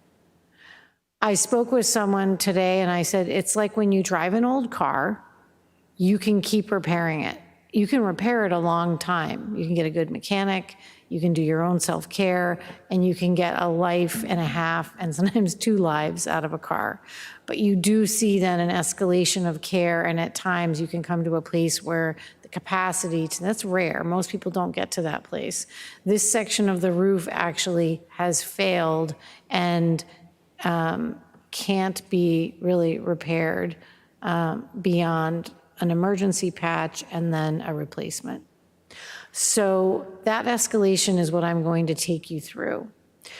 One of the 3 major sections of the roof, and I'm going to show you those sections and call them out. And the sections are defined by when the original building was built, when an addition was built, then there's the wing we added, and then there's the gym's barrel roof. So it kind of makes up the 4 major sections of the building. Built at different times, roofed different ways, and maintained by everybody. Emergency repairs are now warranted following by the need for a complete roof replacement in this one section that we're going to talk about. I think it's important to recognize, and we will step through the fact that though this part, the discussion of the Armstrong roof and all of the roofs, the high school in particular, Hastings and Armstrong, are all under discussion and in the capital plan and have been now for multiple years. So this isn't a an issue that hasn't been on radar, but there is an escalation around need that I think we thought we could get a little further. So I'll be walking you through that, but as of now, I think what's important is that the consequence is that we do have an immediate need that dictates we need to pull this roof section out of any cycle at all and deal with it. Sure, I'm like moving forward. I don't know, Daniel, this is not liking me. I don't know, maybe the battery is going on it. All right, well, So I'll give do me a it. slide, thank you. Okay, so it's a little bit light in here for you to see, and I don't even think I can use I think it's dead. I don't have a pointer. Thank you. The large white section with all the wet patches on it, not that section is really that whole section of roof is the part that needs to be replaced. You can see as well, and this is painful for me, I need to come over. You can have my computer. Okay, sorry, I need to. Not my jelly beans. You need to give me my screen though, so I can see. That's fine. This is gonna be complicated because I'm not used to working on Daniel's. Make sure you use the microphone, Amber. Oh, sorry, I apologize. Okay. Using his click, this is gonna make me crazy. Daniel, can you, never mind. This is not how I can work. Can you set me up, please? I'm just being definitive in my needs in order to present effectively to you. So I do the split screen thing, so I know, can you give it back to me? He's gonna fix it for me so I can actually take you through it, sorry. Okay. It's important. Is that section failed? That I'll show you, yeah. Hold on. Yeah, if it looks nasty in this view, it's pretty bad when you get up close. Okay, thank you. All right, round two. I might eat the candy that's over here. All right. So we are going to talk about, the roof has 4 sections. I'm going to walk slowly through this. You're just going to have to be patient with me. This is one large section of roof. It is 22,000 square feet, 400. That's the roof that is original to the building when it was built. This was the wing that was added. That's section 2, when you think about roof sections. This is the barrel roof of the gymnasium. That is section 3. And this is the new wing that we added. That's section 4. Section 4 is fine. Section 2 has wear and tear, but is further down the continuum. The barrel roof has issues of concern that's been detailed to the Capital Committee in a report. And this section of roofing in the original capital plan was called out to be requested for full replacement in FY22. So actually the roofer got it right in the report he gave us. We're going to focus on this section. So of those 4 sections, the failure area there's a failure area and then a loss of the overall roof section, and I'm going to walk you through that. So in 2021, we reviewed as part of the district roof assessment and capital plan, all of the roofs. They're looked at annually, and we get updated both interventions to keep them healthy and short-term repair and long-term repair options as kind of like an annual process. It was detailed in that report for replacement for FY22. And here's the comment from the roof assessor. Cost estimates were updated in FY22 and were put into the capital planning cycle. We submitted the whole roof, which was to do everything all at once, as a priority 1 for FY23. We then bumped it to 25 and rotated Hastings in. The Hastings roof and the Armstrong roof kind of run a parallel set of issues. Same design, same timeline, and same issues, but Armstrong's escalated above in terms of complexity. All roof items got passed over during capital for very appropriate and reasonable planning stages, and they got bumped down to 24 and 25. So the section of the roof that we're going to talk about that requires an emergency repair is a request to do 5,000 square feet of this big white area. So right here, we're gonna focus and we're gonna come in close on this part that's got the yellow around it. This section is 5,000 square feet of the total roof section that you see in white. And this has had some extreme failure issues. This represents what is the 22,000 square feet, which will need a full replacement, which would require a warrant article. Can I ask a question? If Sure. we replace 5,000 square feet area right now as an emergency repair, when we do the full roof, do we have to redo the 5,000? Yeah, because it's just a patch, so I'll step you through some of that. So now we're gonna take a little time and just get a feel for what this roof looks like up there and give you both, I wanna give a shout out to the quality of care that's been done to manage it, and then also the good quality consultants we've had. This is a repair that was done in 20. And then this area right here is where we've had kind of the more catastrophic tear that didn't occur. The thing that's most concerning about it is it didn't occur for any specific reason. Like, it wasn't put under stress. There wasn't anything that particularly happened. We weren't running around up there. We didn't drop anything on it, and it's just breaking down, and it's a pretty large tear. So this is a 20-foot tear in scope.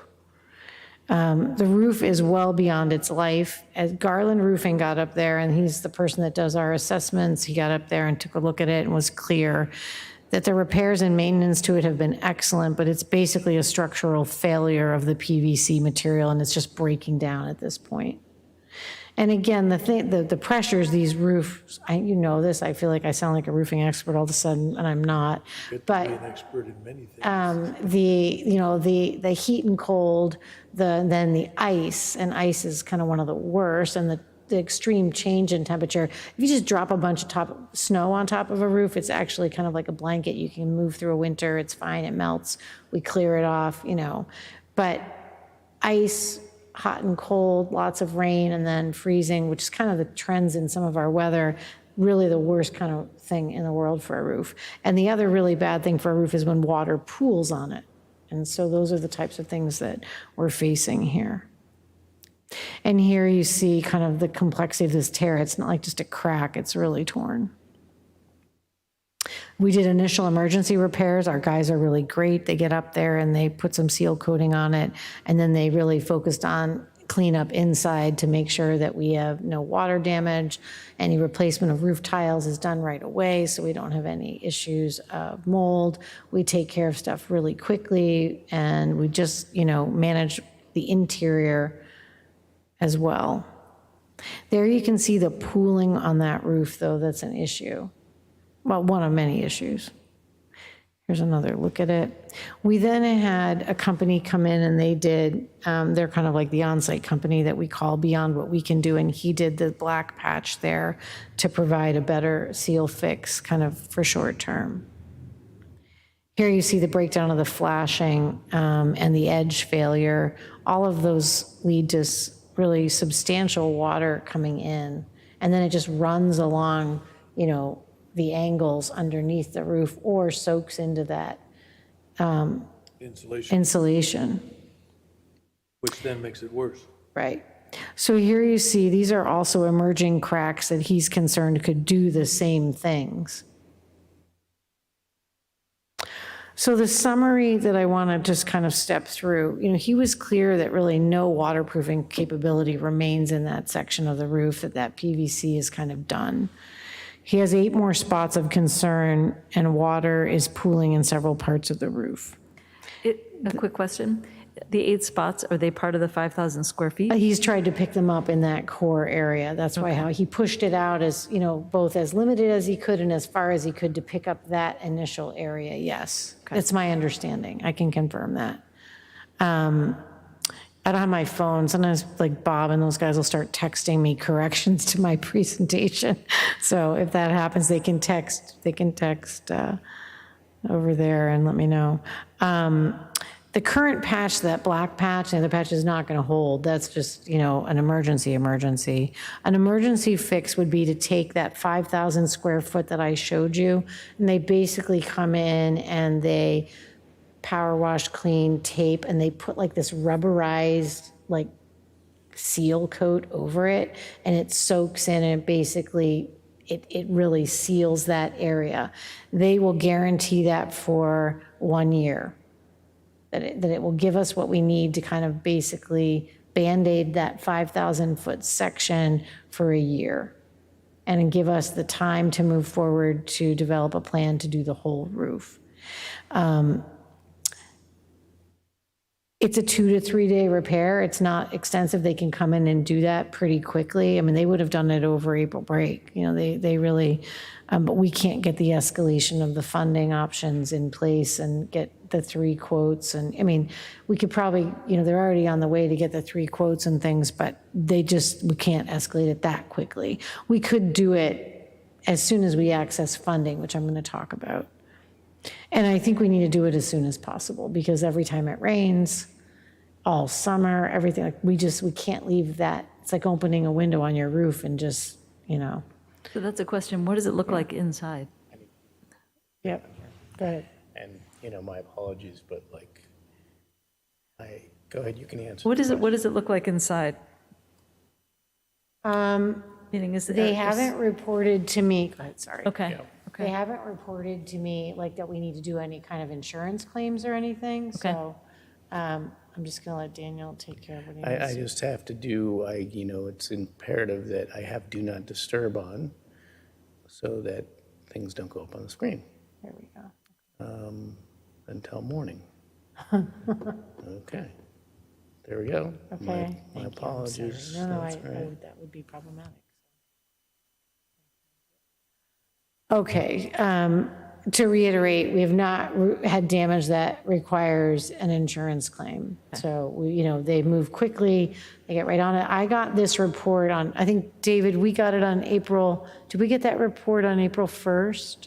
I think it was April 1st that we got the initial call that the roof was having issues, and then those photos are all escalations of the last, 2 weeks, basically. So are you with me so far? Yeah. Okay. So what I think the next, and this is where we're going to finish and we're going to move into kind of an open discussion. Next steps beyond the emergency repair. So, first off, I think, let me just go back to here. This is where I was. That 2 to 3 day, 5,000 square foot repair, emergency seal needs to be done as soon as possible. And that brings us to discussing funding options to have that happen. So right now we're estimating, Dave will hop in and out here with me, that to be between 38 to 50,000. It will come in under 50, but near there. And that would mean that it would require 3 quotes, and we tend to, and that's already underway. Next, process options. We really work on leveraging state contracts and procurement options related to cost of labor and materials for repair. And there's a range of options that are available, working within the combis and different things, leveraging the quotes that we have. And then we need to talk about funding, okay? So that's step 1. Step 1 is you got water coming in, we need to shut it down, and we need to do that 5,000 square foot repair. And it will cost us about 38 to 50,000, closer to the 48 to 49,000. It's got to be where we are. And then that's this year. So you're in fiscal 22. So that's why it's considered emergency, because at this time of year, in this stage of the year, leveraging and loosening $50,000 to do that is not within scope for me right now and for us fiscally. And I just want to discuss that and explain that we kind of explore what our options are. I do not, in my professional opinion, and Dave, has to come in on this with me, and we have been talking about it. I do not feel that FY22 does not have available budget for this expenditure. So the options are, you really have two options. You're either going to leverage a request for emergency expenditure funding for FinCom, that's one option, or you wait until the July 1 rollover when you can access, initial funds, which would then, you're going to throw back, we didn't budget for that. It's not like we're carrying a lot of those pieces. I don't advise that, and there's two reasons. One, that's way down the road, that's several months still. Two, my concern is that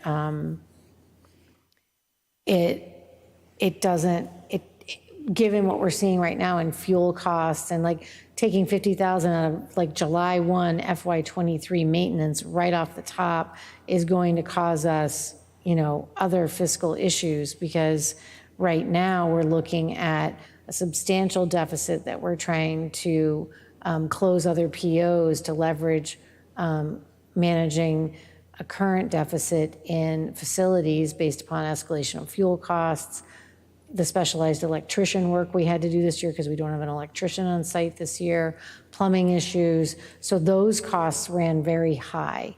And so that budget's running in the red. So that all has to be managed. That's close to $1 million currently. So that all has to be managed between now and the closing out of FY22. So knowing that, you already know then that your FY23 budget is tight because we haven't increased that budget for several years. So fuel costs and escalation of inflation costs mean that that whole budget is going to be incredibly tight. One other piece of important information why I personally would not defer till July 1st was inflation costs. That $38,000 through $50,000 estimate now, that's, speaking with the assessor yesterday, that could have gone up today. Waiting till July 1st, essentially, if you were adding 30% to that, we're talking a different process, because now you're over from a Chapter 30B and a procurement process of what it takes, then you have to RFP it and go throughout. But now you're talking at a financial impact that is really going to be driven based on the current market. I'm sure Steve's talked about this a million times based on the cost of, what we do now, as opposed to doing it now and avoiding it in the future. It's just, it's not strong financial stewardship. It wouldn't be good prudency for us to wait. In addition to the opportunity of what happens in July and in June and July, historically in New England, is that they're rainy months. So now any foreseeable additional damage plus mold and all that stuff. And again, now we're starting to put Band-Aids that would end up costing us money to mitigate any sort of, potential student issue, staffing issue, health issue related to mold, mildew, and all that other stuff. So unfortunately, it feels somewhat of a handcuff situation for us. So yeah, I totally concur with Amber that the July 1st option is very secondary for us. I think the other piece of that is the roofing industry is incredibly busy then, and they queue their work up really early. So, and that also feeds into, I think, the strategic next step for actually doing that whole roof earlier than next summer, and why I want to talk that through, because I think when you bid, I am getting better at this over time, when you bid roofing, the earlier you can queue up that work, because you want to get into that fall. And then that closes out the roofing season, and then they move into queuing up their spring and summer work. And so summer being their most heavily trafficked, busy season of work, especially in the school industry. So you automatically are going to get a cost escalation if you're coming in late and you need an emergency piece of something. So I think those indicators draw me to my recommendation to you, which is that, given the risk, the impact of the tear, and the financial concerns, that we need to find a way to move forward now. And so I think the other piece of that is I think as a part of the funding, and again, this is a first pass on this discussion with you, I called Christy Williams and just gave her a heads up, and I will talk to Kim Foster as well, because it folds into that capital process. And then Lisa called FinCom and spoke with Mike Brady to let him know. I had a follow-up conversation with him today. He had a lot of good questions. Where we left it was I would do this presentation and we would send him the clip so he could kind of listen to this conversation, formulate his next set of questions, and then what we would need to do is think about the right players to bring to the table to kind of shorten the windows of conversation necessary to kind of keep us moving forward. So in thinking about just the patch of that 5,000 square foot area, which will cost the 50,000, that's the emergency repair discussion we're having. And I believe that we need to carry that forward to FinCom and look at accessing the emergency funding that they hold just for these kinds of purposes.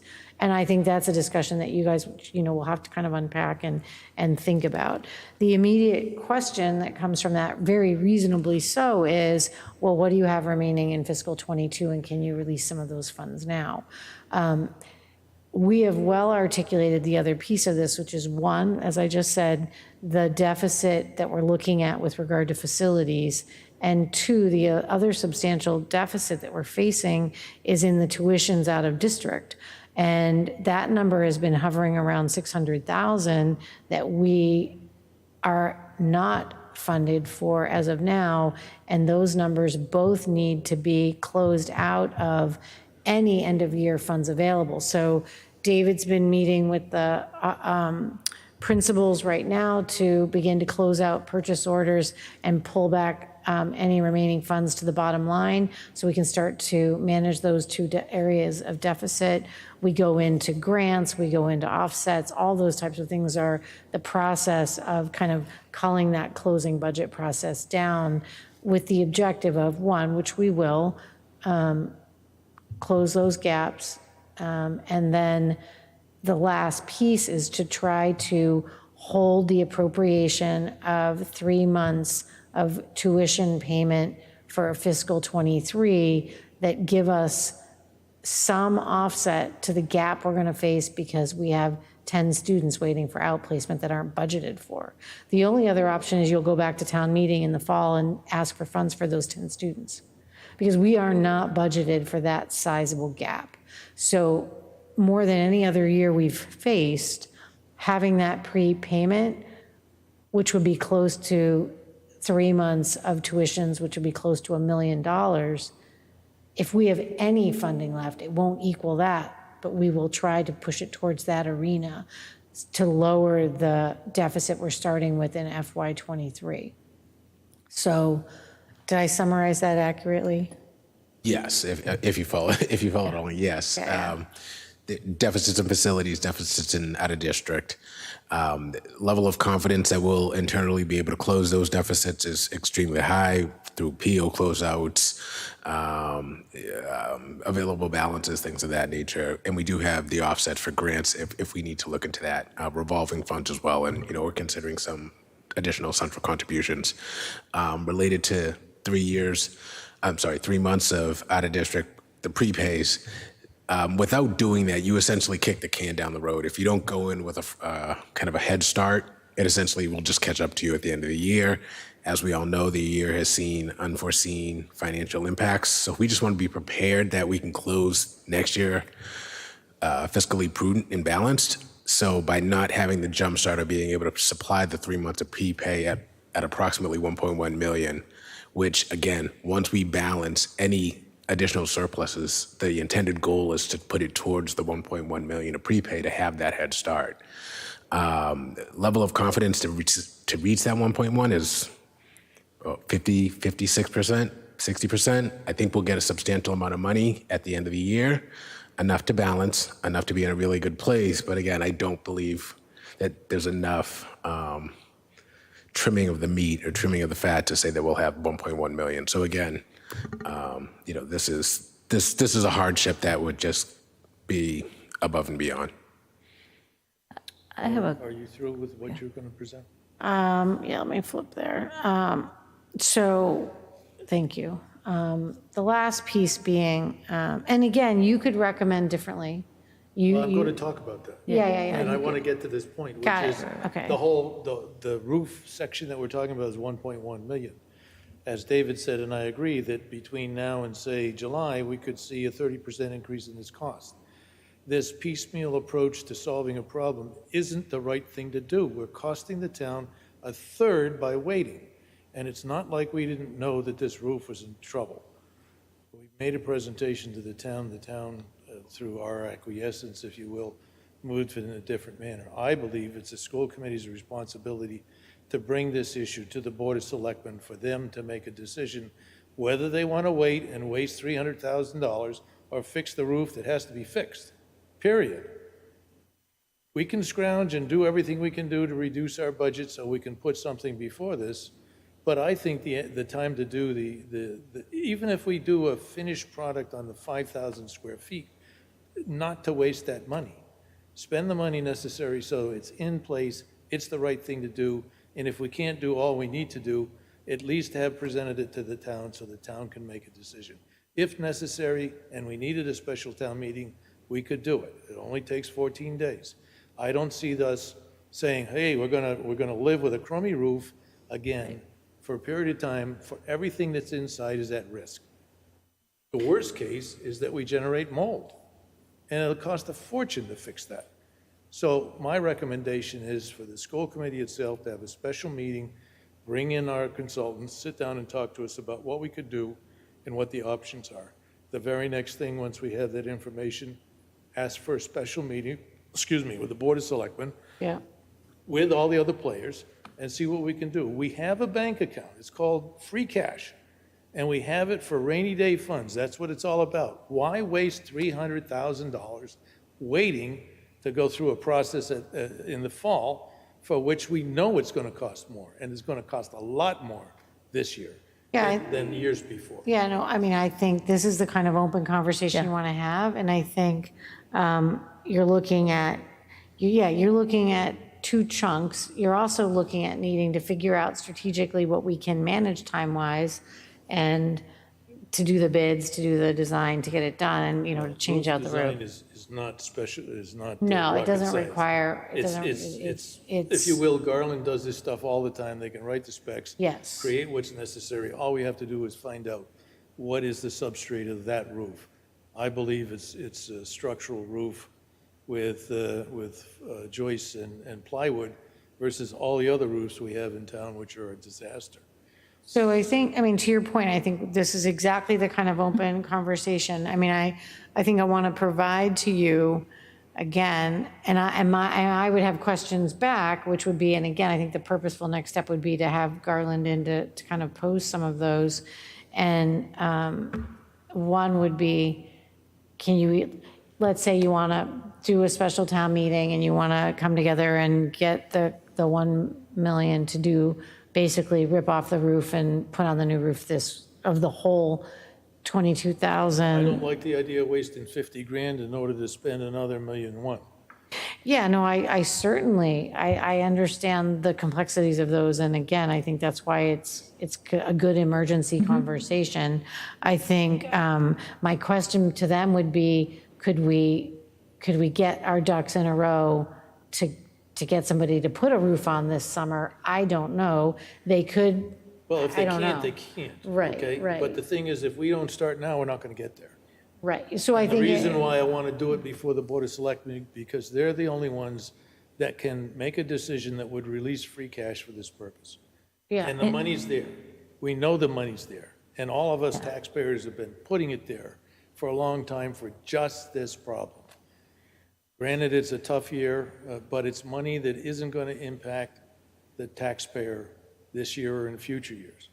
and they could have an emergency select board meeting Yeah. and then have a town meeting, a special town meeting within 14 days. That's probably the same exact timeline of FinCom emergency.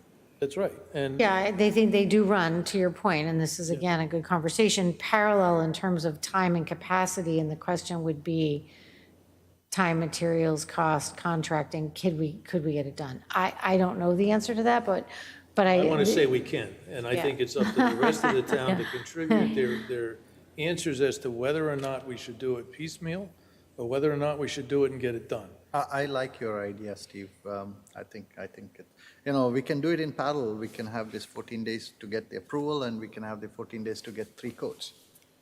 Yeah, I mean, the Right, thing is, right. We can do it in parallel.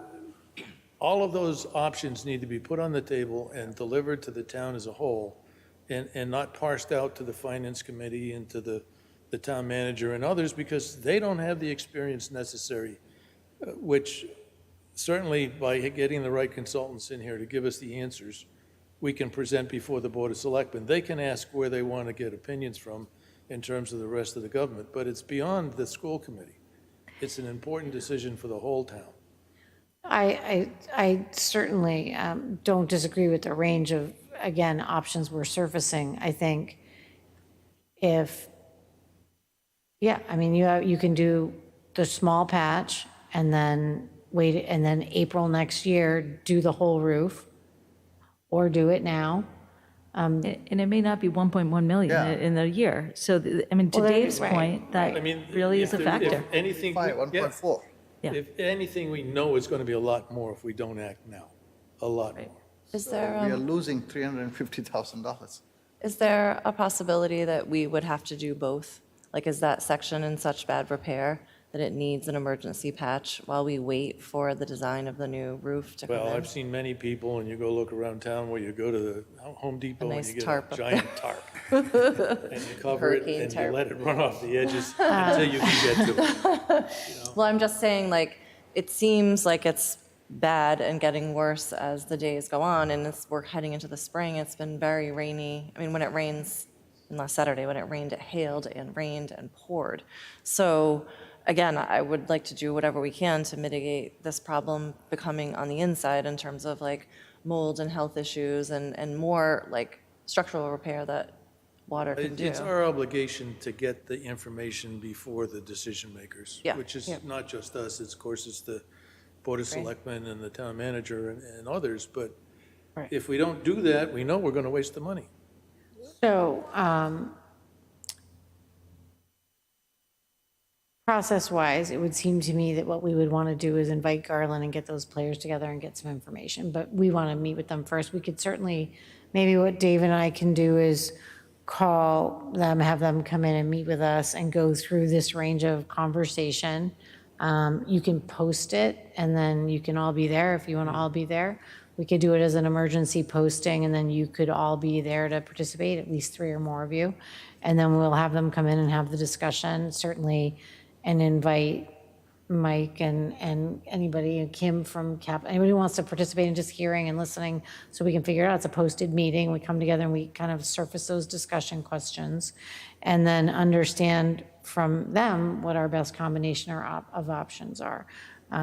Does that seem logical? Yep, ASAP, though. Okay, well, I'm working as fast as I can. I know. I mean, we're all working as fast as we can. Everyone is. The guys are up on the roof patching, and we're calling people, and I get the emergency calls, and Bob gets, I mean, we're all responding as quickly as possible. Yeah, I there's mean, no you know, criticism here. It's Yeah, just no, that, no, yeah. You know, given what I think we all can perceive, I mean, this period is what, 8.5% inflation in 3 months' time? I mean, it's ridiculous, but that's where we are. We have to react as quickly as we can. As I said, there's no criticism here. It's just time to move and get the players. If the rest of the team, i.e. the Board of Selectmen and town manager and the finance group and finance committee say it can't be done, then we all as taxpayers are going to pay the price. But I think it's our obligation as school committee and school district to put the information before the town as quickly as we can with the experts that we know we have and get everybody on board. Right. And the idea here is that it has to be done. And why don't we try to figure out how to do it as quickly and as inexpensively as possible? And that's the way to do it. So at least that's my opinion. And when you talk to the roofers, we need to know how soon they can start, provided this gets approved. And Yeah, I mean, That's important. yes. To the extent that we have bid package, we Yeah. put it out to bid immediately. You can do whatever it is, then we get that operation, what do you answer do, too. proceed, what do you call it, proceed with? Procedurally, it sounded like if in fact this was the option we went with, that most roofing companies would basically say, this is what we have in front of us. They would almost chop at the bit to get to it, because it essentially sets them up for success for a large job to have over the summer months, where this would be kind of, it would just sell itself almost. So I'm sure it would get priority. One bit of information I would just add for you guys, as kind of a little bit of a novice on roofing issues per se, but having the gentleman we spoke to come in, I mean, the terms he used were a little bit kind of astonishing to me, how he discussed what a simple pinhole could do to a roof if water gets into it, the damage it can cause and where it can travel to, and then actually finding where the leak is.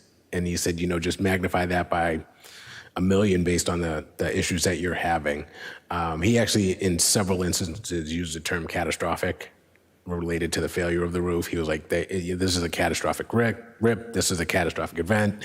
He talked a lot about the New England weather, the ebbs and flows and the flexing and the contrasting of the materials and the roof. He was like, it's a problem. It's a big deal. So he was working with us because of the $50,000. For us, good enough for us. He understood the kind of the procurement process and the political, ramification of the treadmill to go through to get that. But he said, basically, I think he was providing us with options. So it's much appreciated to hear, Steve's context on this, but at the same time, it is of ultimate concern. Kristen, did you have another? I was just going to say, I think it's a good idea to move forward with that meeting. Do we also need to get in the queue for the next select board meeting or FinCom, or I'm just trying to think ahead, like Let's have procedurally. information first before we start scheduling stuff, because it may not be readily available for a week, Okay.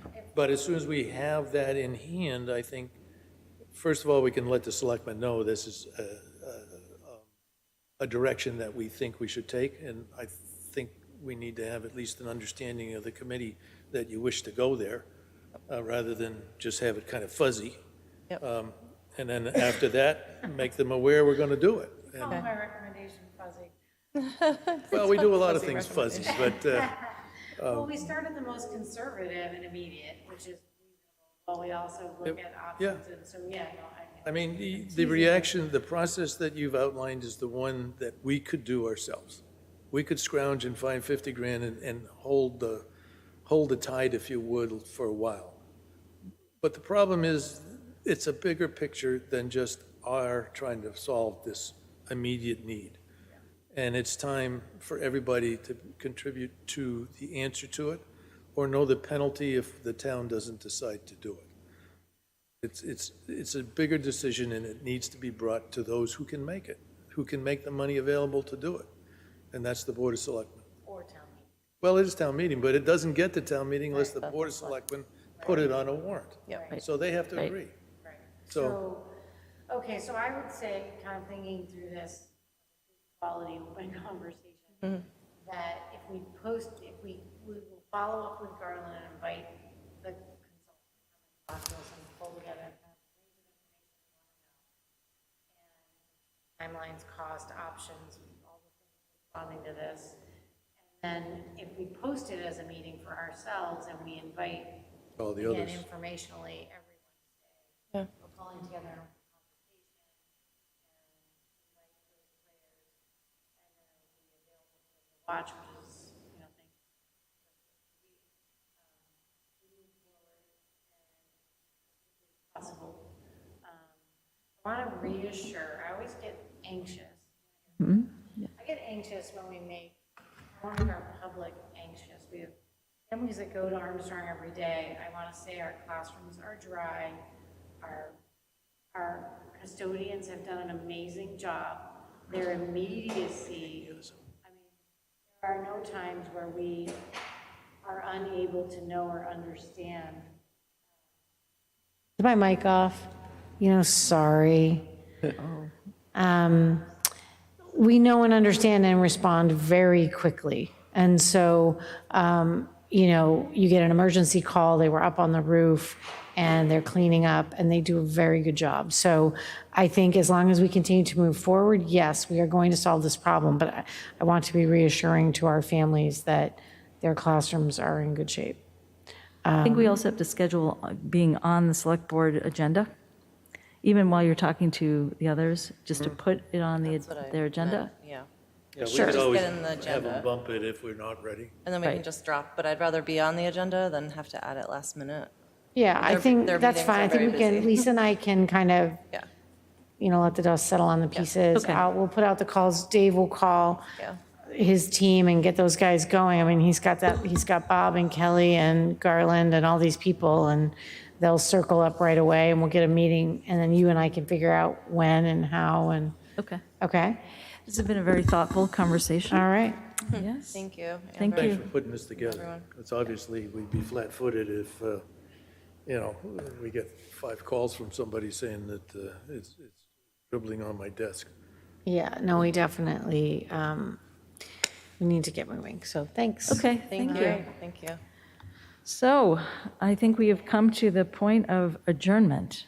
The next meeting of the school committee is scheduled for Wednesday, April 27th. Do we have a motion to adjourn? Do we have a second? I'll second.